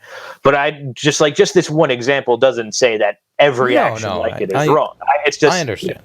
Stuff like this happens. It's very unfortunate. I wish it didn't. But in the grand scheme of things, I'd still say that the state is providing a greater good than it is a harm. Let me ask you this. So you've got, a storefront or whatever, and you've got your little shop open, and the mafia guys come by. This would be a real shame if something happened to this place. You pay them protection money. If you don't pay them, they're going to like kick you out and trash your place and, maybe, throw you somewhere or kick you out of town or something like that. So you pay them protection money. And as long as you're paying them protection money, if someone comes by and throws a brick, through your window, they'll replace it and they'll, grab the guy and deal with him, and they'll make sure you're protected from thieves and vandals, and they'll make sure the sidewalk outside is clean and has security lights and stuff like that. But the minute you don't pay, they act against you for not paying, and they never really gave you a choice because that threat of violence is there. It's your basic extortion racket. What is the difference between that and a state? The state is an entity which represents, again, this is my sort of own conclusion about it. It's a bit more lending to my neo-reactionary tendencies, so I know you're going to disagree with it. But the state represents something more than just a protection racket. Like, if the mafia were at the same time not simply providing protection, but possibly providing an education for the guy who's for the kids of the guy who runs the store. They were doing his plumbing. Let's say they are. They're educating your kids. Let's say how is any of it, no matter what services, they give you, the equivalent of police protection, the equivalent of street lights or whatever, how is any of it justified? How is any of it justified when it's a state, but not when it's the mafia? Because the mafia is a collection of rogue people. This is the state is a sort of spiritual entity that I know people are going to have a problem with this no matter what side, but the state is genuinely, it's a spiritual entity, or it's supposed to be, that goes simply beyond, just a bunch of ruffian individuals and whatever. I'm using flowery language. I know. I've met my congressman. He is a thug. Yeah, well, that's a problem. I'd tell you that's a problem with democracy. But anyway, I tell you your king wouldn't be. But anyway. Well, I mean, just look at all the cops behaving badly stories out there. I do them very rarely on my podcast because, if I covered them all, I wouldn't cover anything else. I mean, every day, there's like, story after story of, some cop who's just behaved like a violent thug towards people, and nothing happens to them. They're not held accountable. Yeah, no, that's a shitty thing that I wish, again, didn't happen. I would tell you that it's really not the majority of them. I'd say there's some, there's sometimes a lot of it, sometimes there isn't. It depends on where you are. It depends who's running the show. There's a whole host of different factors that decide whether or not the cops are going to be good to you, or whether or not they're actually going to be good cops at all. But I would say, that doesn't dismiss the need for cops, or having the state run the cops either. But I mean, you're talking about the state as being the spiritual entity. If there are these, if these cops are these rogue elements, why aren't the rest of the cops arresting them?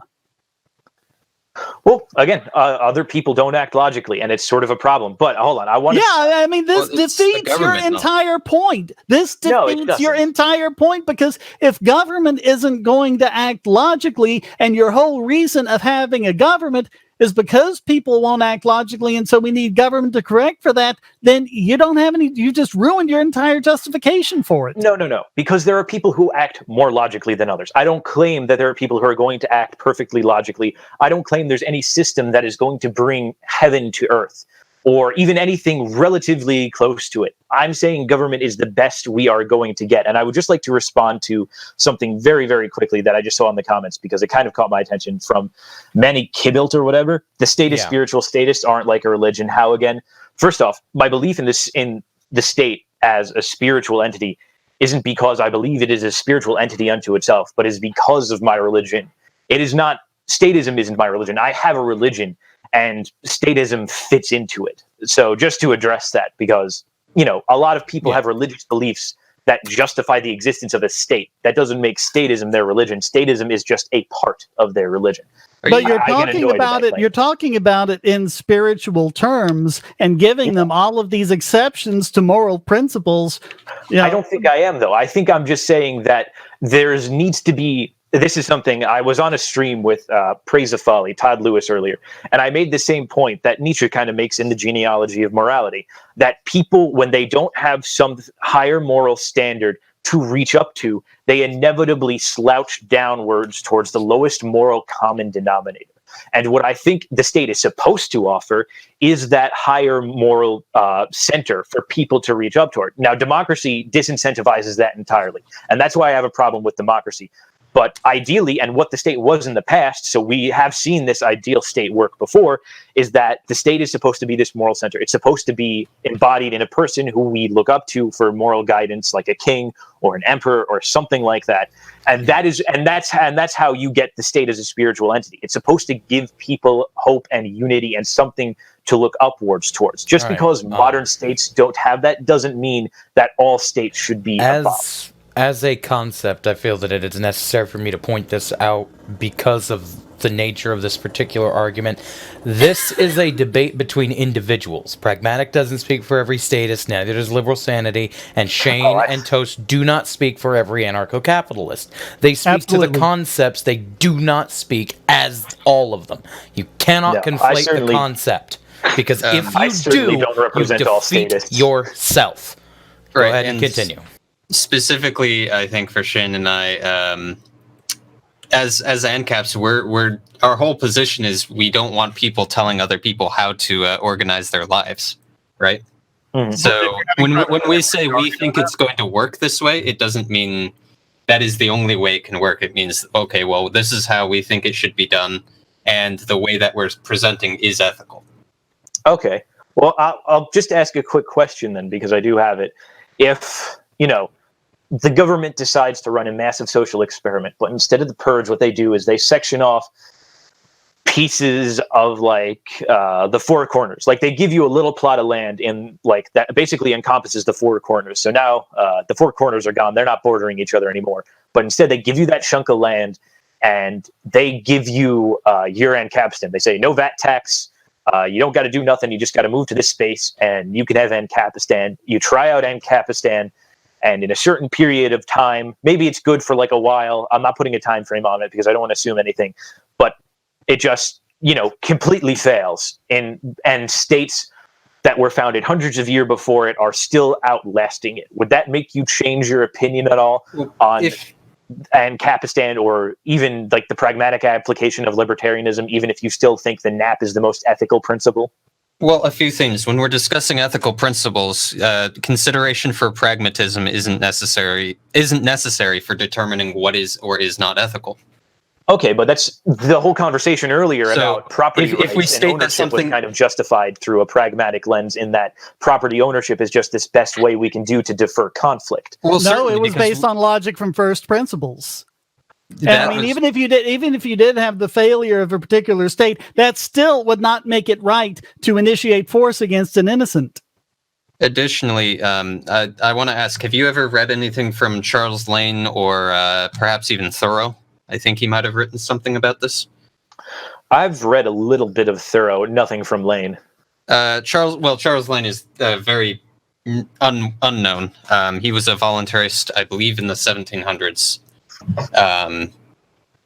And he makes a lot of good points that even if you allow a single man to go free, how does that change the fact that the slavery of others is wrong? At the time, he was discussing abolitionism, but he later discovered voluntarism as an extension of that.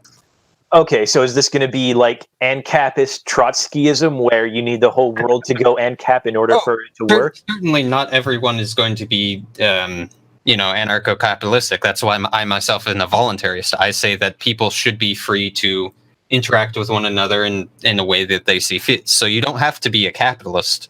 Can they volunteer to make a state? Well, no, because doing so is not voluntary. A state necessitates the coercive action. Now they can agree to form a commune. Let me put it this way. If you had a bunch of socialists who thought that the workers should own the means of production, then in their factories on, whatever plot of land that, they're operating as their property, then they can do that and they can operate it in that way. And no ANCAP would ever dream of making them stop it, but that's not what it's about. It's about what will you tolerate others doing. If those collectivists are running this factory and we're over here running our factories a different way, there's really only two possibilities. They're going to use force to stop us or they aren't. That's a true dichotomy. If they do, they're acting as a state and they're committing aggression. If not, they're actually capitalists because they're respecting private property. And there really is no third option. So can voluntary communism be a thing? Okay, can I butt in? Yeah, sure. Sorry, we've been silencing you. Go. Okay. So, what will they tolerate? To get to what McToast was saying, like 2 paragraphs ago, I think there's an ethical way to conduct society. He said there's a way to conduct society is to leave them to their own vices because they retain ownership over themselves. And I think saying that that's the ethical way to conduct society in a volunteeristic sense is cathartic, but it leaves out the nuance of societal needs, and healthcare is the example. If I may, it's not to leave them to their own devices. It's saying that they are allowed to conduct themselves in the manner they see fit, so long as it does not aggress against or coerce anybody else. It's the same way. We'll take this. Is it a violation of the NAP to allow somebody to die? Like, can you force somebody to treat a dying person under this principle? Well, here's I'll bring up a hypothetical, and you tell me if it's applicable here. Why can't you answer my question first? Well, because I think a hypothetical will answer it.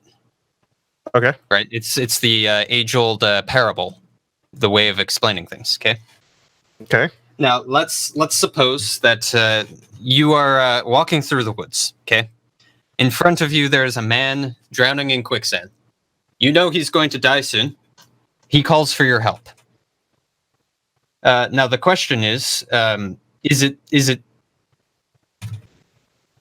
an obligation placed upon you to save this man, knowing that if you do so, you could fall into the quicksand and die yourself? I would say there's a moral obligation, but I would also say this hypothetical is not applicable to my situation because in my example, there's absolutely no danger to the person who treats a dying person. No, but there are costs associated with it, are there not? Sure, there's not only a cost of time, but also of materials, and also that whether or not the man should be saved. So are we letting, like, if a homeless guy has no money, he gets slammed by a car and he's bleeding in the street, can a hospital refuse him treatment?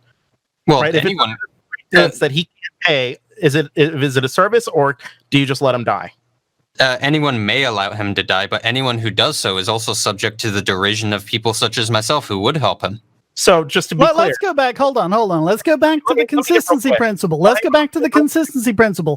You're asking about, should one person be forced to care for him when there are 7 billion other people on the planet who aren't? How would you justify forcing that one person and not the other 7 billion? I'm just curious, though, to bring this home, because you're dodging this, and you're dodging this beautifully, by the way. I compliment you. Your solution to the hypothetical I provided is to let him die, because it's unjustifiable to force somebody to treat a dying person. My solution is to save the man.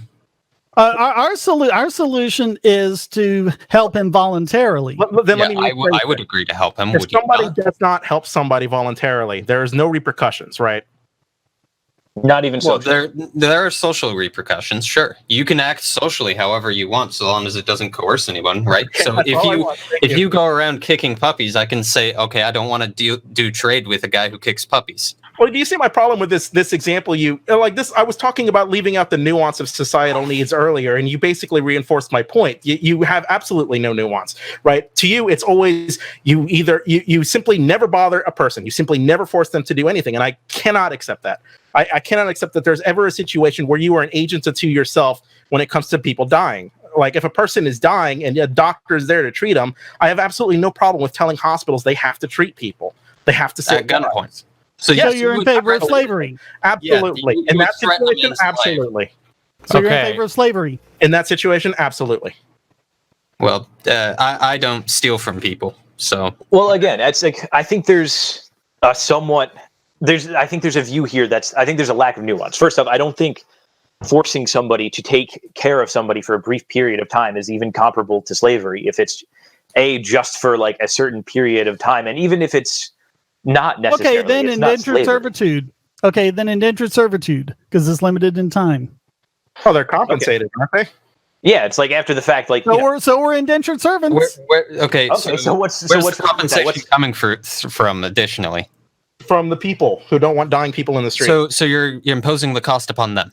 Yes. So then why are they getting the cost imposed upon them? They're not being compensated. Yeah, but they don't want dying people on the street either. Yeah, they have a collective. If they agreed to do so voluntarily, then we have no problem with that. It is they can sign a contract and do it. Well, they did sign a contract. It's called the Constitution. Well, no, they didn't sign it. That was signed for them. Let me ask you this. The only people who agree to the Constitution are politicians and bureaucrats and cops and soldiers. Ordinary citizens are under no obligation for anything about the Constitution. There is nothing in there about that. The only people bound to it, according to Article 6, are the actual people holding office. Okay, so then, all right, I want to follow this for a second because this is interesting. So, is it okay for cops to just let people die then if like other people aren't bound to the Constitution and therefore they're not a part of the posterity or the public for which the cops are meant to serve? It's okay for cops to just let people die if they call 911 and are getting robbed or something? I mean, we don't advocate for state police forces. No, I get that, but in this situation, we're talking just real world in general right here now. In our current society, you're getting all right. Let me put it this way. If you have voluntarily signed a contract saying that you will give these services when, an ambulance dispatcher calls you, and you don't do that, then you can be held to the consequences as specified in the terms of that contract, because that's a contract you entered voluntarily. Absent of that, you don't really have any reason to act against that person for not acting than you do the other 7 billion people on the planet. Okay, I would like to address the argument concerning the Constitution earlier. Well, hold on. I just want to ask Shane. We're talking past each other again. No, I just want to ask Shane. I'll just ask Shane this quick follow-up because, all right, so you sign the contract and you're a part of it. You got to do it, otherwise your penalty for fraud, fine. But or some other punishment, fine. But so in regards to the Constitution, you just said a whole bunch of people didn't sign the Constitution, and the only people bound to it are the people providing the services or holding the offices. So therefore, is it only the job of cops to just protect politicians and other officers and things like that, and not protect the public at all? That wasn't what they signed up for. Well, when they took the job of the police, no. it's to protect and serve the population, not the politicians. That's their job. That's their contract. Okay, but who is the population if not the posterity specified in the Constitution? Every citizen. As specified in Article 14 of the amendments. All persons born or naturalized in the United States. I think so then they are a part of the contract, or quote unquote contract that is the Constitution. Well, let's put it this way, okay? I have a pen and a piece of paper in front of me, okay? I write down on this piece of paper that what was your pragmatics? Pragmatic culture. Okay. I say that you owe me $1,000. I write it down, and I make this a legally binding contract. Is it valid as a legally valid contract if you don't sign it? If I don't sign it, then no. Okay, so I've just written it down on a piece of paper. I go to the courts and say, hey, this man owes me $1,000. I have a piece of paper that says so. And the courts agree with me for whatever reasons they have. What do you then say? I protest because it's bullshit. It's invalid. Mm-hmm. Why then do we say that the Constitution is a contract which binds people who did not sign it, people who did not voluntarily agree to it? In no form of common law, is that acceptable? Why? Okay, then. So, but to get back to my original question, then it is okay if cops let people die when they are called upon by the populace. Have they signed a contract to serve the populace? What does it matter? You didn't sign it. Yeah, it doesn't matter if I've signed it. It's not my job. It's theirs. Well, no, but the populace is defined as the Constitution as the posterity. Like, who is the posterity if not the people bound by the Constitution itself? And if you're saying the people who haven't signed the Constitution has no right to be binding to people who did not voluntarily agree to it. There is a difference. Hold on, because this is like the third time you've made this mistake. There is a difference, all the difference in the world between the people who sign a contract that you're going to agree to help and the people you've agreed to help, regardless of whether or not they've signed it. If you agreed to do it, you should still do it. the other people don't have to be signatories to it in order for that to happen. Just like in the example of, the guy who was hit by a car, if you're a rescue worker and you signed a contract saying that you'll go and do that when the ambulance dispatcher calls you, the guy who's lying there bleeding on the highway, he doesn't have to have signed anything. So it's your obligation to go and help him, regardless of whether or not he signed the contract. Okay, so then you're telling me that if I agreed to do something with people who didn't agree to have it done to them, I can just go and do it. Well, they can refuse the service, of course. But I mean, the point is, they've called the ambulance. They say, "Hey, we want this service. You've agreed to apply this service. Come give this service to us." Yeah, but if they're not bound by it, if they didn't agree to it, and they just expect it because they didn't sign it, why should they have a right to it in the first place if they can also just refuse it? Like, if they're able to just say, "Well, we didn't sign it, but we also expect it," and then and then they also have the simultaneous right to provide it. It's sort of like, if I've agreed to do something for someone, like I've agreed to kick John in the butt for 5 weeks, but he is now refusing the service, then what was the point of me even agreeing to provide the butt kicking service to John in the first place? Has he violated his contract? Well, no, he never signed it in the first place. That's the point. You guys are saying that the newborn never signed a contract with you as the parent to be their trustee, but you still have taken on that obligation to feed them, even though they didn't sign anything. Yeah, exactly. But that's my point. You guys it's on the one hand, like, the cops are bound to serve these people who didn't sign any contract. On the other hand, the cops are being negligent because they're doing something which these other people didn't even want them to be doing, apparently, because they didn't sign the contract in the first place. So I'm just curious, if this is a society, if the society you guys idealize is one that is just and not run by contracts, how come there is no examples of an ANCAP society in existence now? Ooh. Wow, gee, never been asked that question before. Could it be because politicians love power and they don't want to give it up? It could be that people don't act ethically. People do steal and rob and kill, but that doesn't make what they're doing validated. So just to be clear, every country in the world is just this oppressive monopoly of force, and you have no freedom anywhere. Well, states are defined as a monopoly of force, so... There are degrees, of course, but in principle, a state is something that claims the power to initiate force against people exclusively. Well, where do you envision, setting up this state? I'm curious. You mean how do we get from here to Ancapistan? Yeah. I'm thinking we're seeing people trying to do this stuff right now with things like cryptocurrencies, just trying to create alternatives and do things that compete with the state.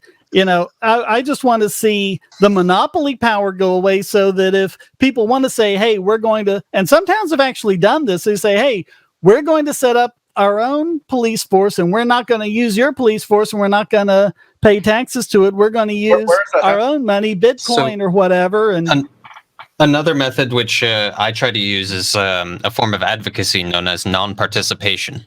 It is an idea which states that if nobody is willing to coerce one another, then a state cannot exist. Right? If every member of the state decides not to coerce one another, then how can we say that people are have a monopoly of force upon one another? So what I try to do is I try to spread the word as far as I can and tell people, look, if you stop participating in all these programs, stop participating in voting and all these other sorts of things, eventually, the natural conclusion would be a stateless. How's it working so far?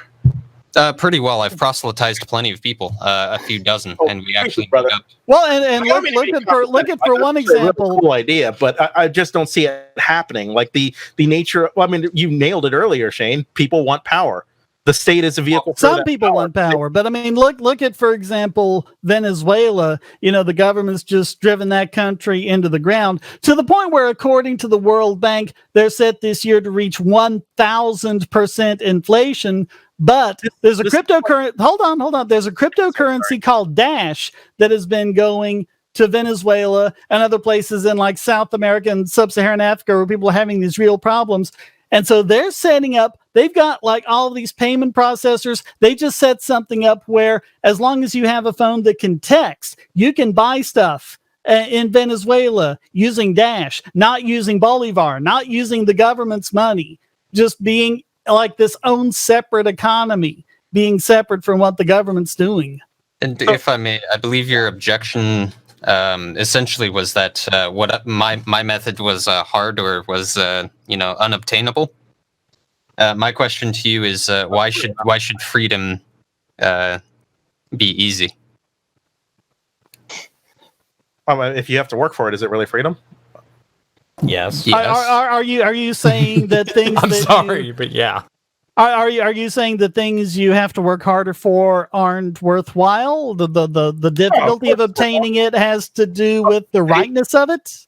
Well, I mean, that's why I like the idea of voting. That it does require work on your behalf. If you just pitch a temper tantrum and sit out, it seems like you're setting yourself up for a great degree of disappointment. If you want a freer society, you can. But that's not doing nothing in Venezuela. Setting up alternate payment systems. Norway. I feel like you can just invoke Venezuela to like defeat any statist argument. Well, I could just invoke Norway, and we can like come full circle. No, I mean this is an example of. What you were asking for an example like this, and I'm giving you an example. It doesn't matter if you have 2 million counter examples. I got the counter example. I got the example that you were asking for. Is Venezuela your example of a stateless society that is being? No. Venezuela is the example of a place where people are coming up with an alternative to something that the government is doing. They're doing it peacefully. They're doing it without having to do any of the stuff that you're saying. They're starting to transact in currencies other than the Bolivar, other than the official government currency.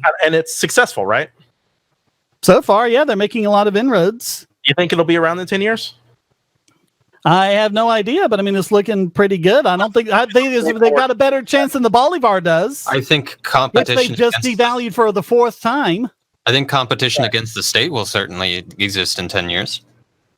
I mean, whether it's ΔΑΣH or some other kind of, if it's not ΔASH, it's because someone's come up with something better. But that's just an example. But, or because the government has just strong-armed their business. I think this sort of, if you want to go a little bit, LSP, me.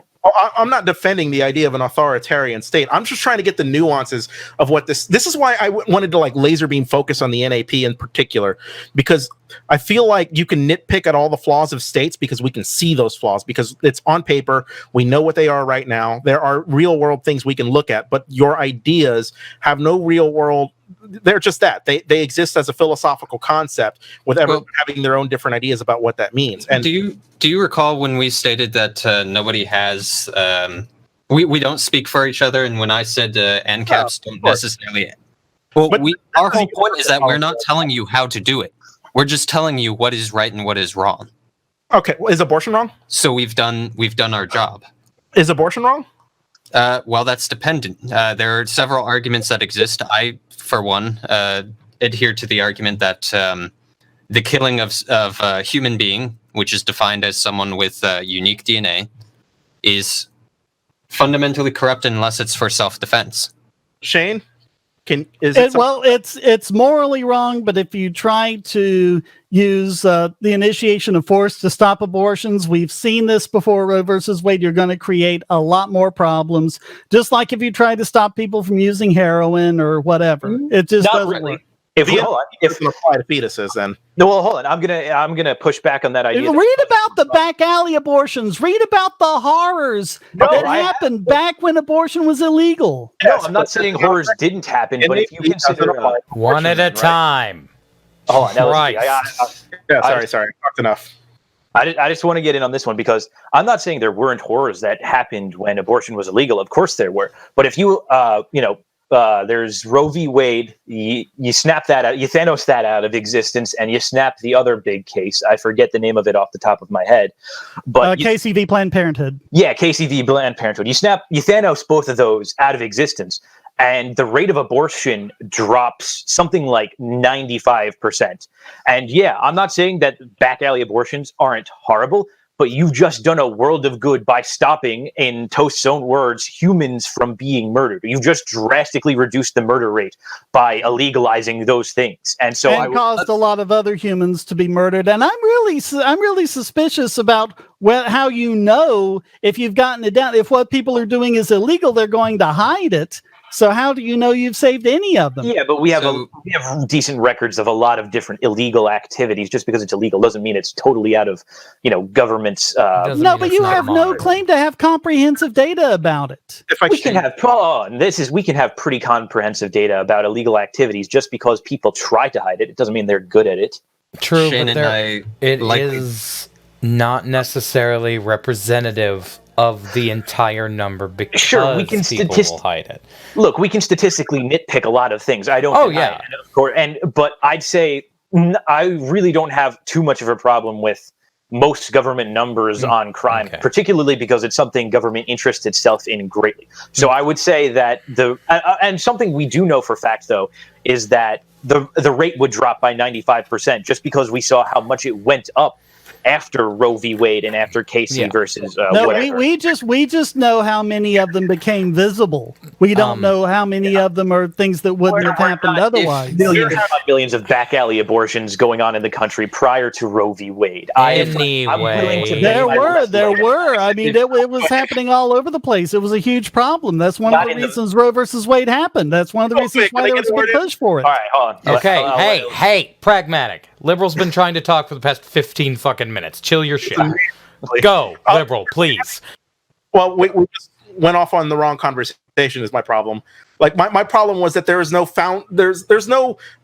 the axiom to justify a volunteeristic ANCAP society, or to piggyback off Toast's terminology, is not grounded in anything we can tangibly see or understand, because everybody has these different ideas of what these concepts are.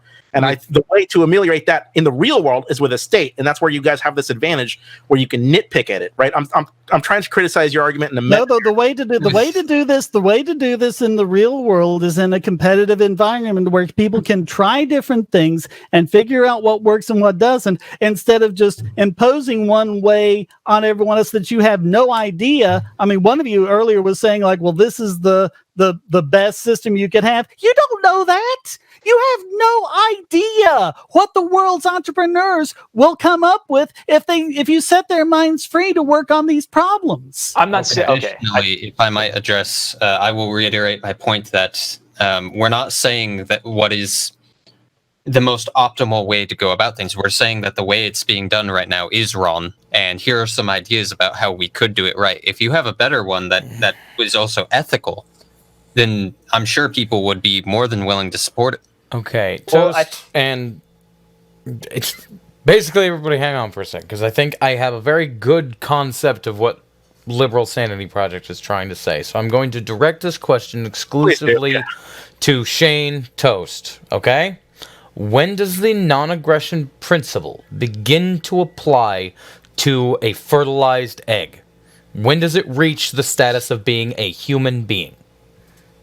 I think that's the wrong question, because you have the conflict of self-ownership between, you're talking about this fertilized egg. Okay, for purposes of the argument, we'll say that that's a human. You also have the woman's body. She has self-ownership, and she exerts full control over her own.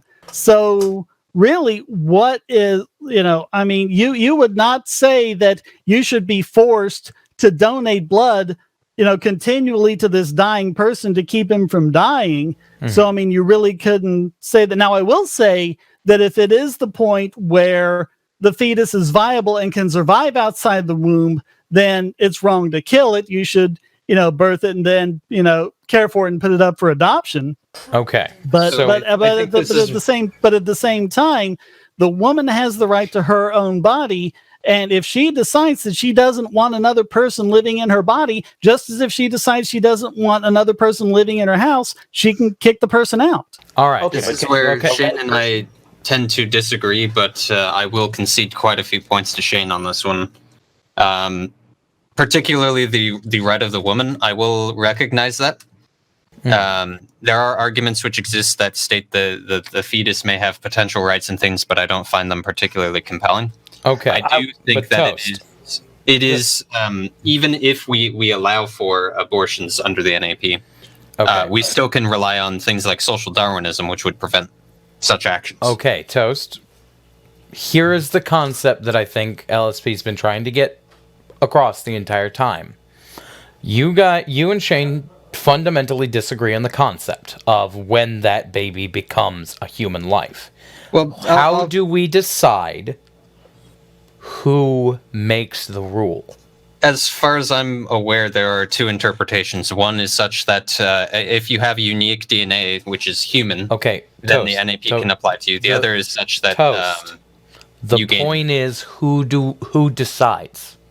That's the point that LSP is trying to get across. Who actually decides? Well, the other thing is moral agency, which I was trying to get on. So if you have the capability of expressing that right for yourself, or if others have the ability to show that you have that right. But who decides? That's the question. Who decides? That's why you keep saying that everything's so ambiguous. It's all just answers, and you kind of leading me off into a direction. But I'm gonna focus on it because that's what I gotta do. Who decides? And how? Let me see if I can rephrase that for you there, Toast. If you're in an ANCAP society and a pregnant woman is going to go and get an abortion, what do you think should happen to her? Well, what is the purpose of her abortion? Let's say there are no health issues. It's not to save her life. She just doesn't want the baby. There's no case of coercion. She voluntarily. That's what I'm asking. That's what I'm asking. Well, on her. Yeah, no one's forcing her to do. She doesn't want the baby. She's going to go get an abortion. What should happen to her, if any? Well, I disagree with a lot of voluntarists on this, but I would say that she has the right to an abortion if she, of course, pays for it and has someone perform it for her, etc. So the baby is not applied with the NAP in this concept. Because you would be initiating violence against the baby. Like that's kind of the thing unless here. we accept that the potential for rights holds any validity. Okay, but the problem here is who decides if that is an act against the NAP or not. And how is that determination made? Well, people. Okay, so it's like a court system. Yeah, the courts will decide. It's the same way. How do we determine if someone's broken the law in a state? It's the same thing. So how do we determine if someone's broken a contract? Okay, Liberal, go ahead. Well, I'm just asking, what is the effective difference if it's courts deciding either way? Like, it isn't if Ancapistan acts in a de facto similar way, never mind. It's the difference between a monopoly and a competitive environment. Just like when I was growing up, there was only one phone company for the entire country. And then the court said, no, wait, that's ridiculous. You know, the laws that established AT&T as the one and only company that was allowed to do telephone service in the country, that's crap. So we have to break them up, and then we allow for competition, and we had competition in long distance. Now we have competition in mobile phones. That's the difference. It's the difference between a monopolistic environment and a competitive one.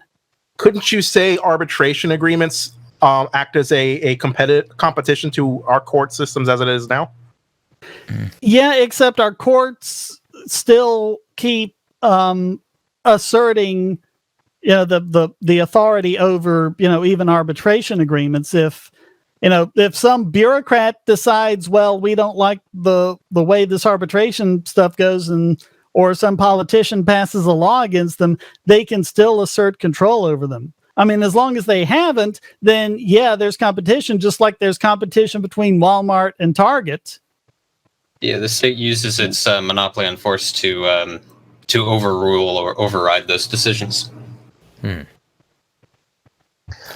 Well, it can override decisions, but I mean, once you get to the Supreme Court and stuff, but that would bring up another sort of interesting question, which is if you have courts constantly disagreeing with you, like, you take it to one guy's court and the one guy's court finds in favor of the guy who pays for that court, and then they take it to the next guy and they take it to the court he pays for and they rule in his favor.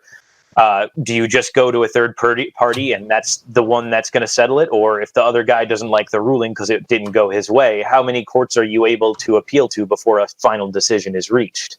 Well, like if you have one person who has a DDRO, another person has a different DDRO, those two DDROs will themselves have some way of arbitrating between them. Let's say it's a third one. They would go to that third one to decide between them if they couldn't decide for themselves. I hate to do this, Pragmatic, but we are, if I'm right, about at the end of the stream. Am I right there, Shane? It's about 10 there? Yeah, about 10 minutes, yeah. Okay, so as much as I hate to suspend the conversation because I feel it has been productive, we're going to have to go into final thoughts. So, when it comes down to it, I'm going to start at the far left-hand side, and we're going to work our way to the right on the final thoughts of the conversation. So we're going to start with Toast. Like clockwise or counterclockwise? I'm just going to say your name before it's time to go to your thing. So I'm keeping it. Oh, sorry.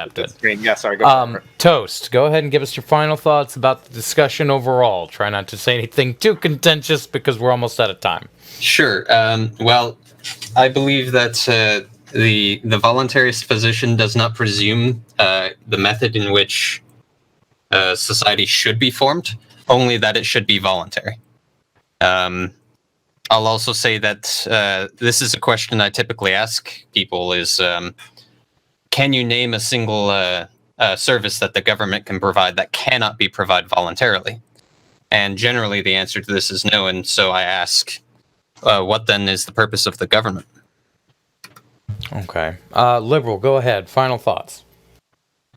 So I laid out several different issues with what I see as this primary system, and I see the problem of different interpretations of the I know I'm like harping on this a lot, of the NAP being reconciled by like a codex, a law that we agree to and that we elect people to write on our behalf. I'm perfectly fine with that as a system.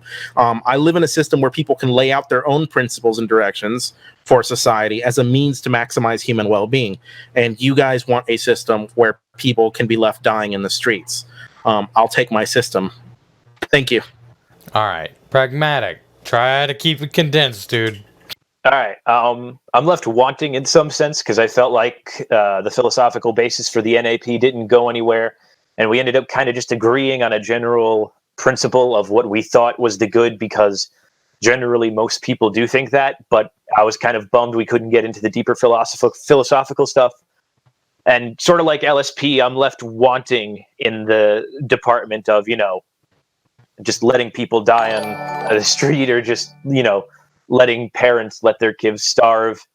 I mean, at the same time, these are heartthrob stories we pull out to kind of pluck on the heartstrings, and they're gonna pull heartstring stories on us about little old ladies kicked out of houses or of people arrested just for growing a plant, which is these are all emotional appeals. But I feel like there needs to be a re-examination of ethics to some extent. But it was a good chat. Thanks for having me. All right, Shane, do you have any final thoughts? Yeah, first of all, this was a really good chat. I'd like to thank Liberal and Pragmatic for being as great as they were on the other side. My couple of thoughts are, first of all, that the things that Toast and I have been talking about as potential ways that you could apply the NAP, I just have to say it again. We're not talking about a way that we want to structure society or impose things on people. We just want to give the people the freedom to structure themselves and have more of a bottom-up system of spontaneous societal order. And the other thing is, although I think both Liberal Sanity and Pragmatic both eschewed this characterization when I brought it up, I think if most people replay this, I think you will find that they were, in fact, saying that government is something that is exempt to moral rules. And I think that this is something that can answer a lot of questions. Like, one thing we get a lot is, without government, who will build the roads? The real question then is, without exemptions to moral rules, who will build the roads? And I think that really exposes the insanity of it. Okay. Well, ladies and gentlemen, thank you very much for tuning in. If you do want to see more conversations like this, just, I guess, tweet at Mr. Dapperton and say, like, the general idea of what you want to see get talked about, because I personally feel this was a very productive discussion, and I was glad to be a part of it. It was great. Thanks, Ichabod. Yeah, thank you guys very much. I will for having me. close out the thingy if I can figure out how to do it. There it is. All right, thank you guys for watching.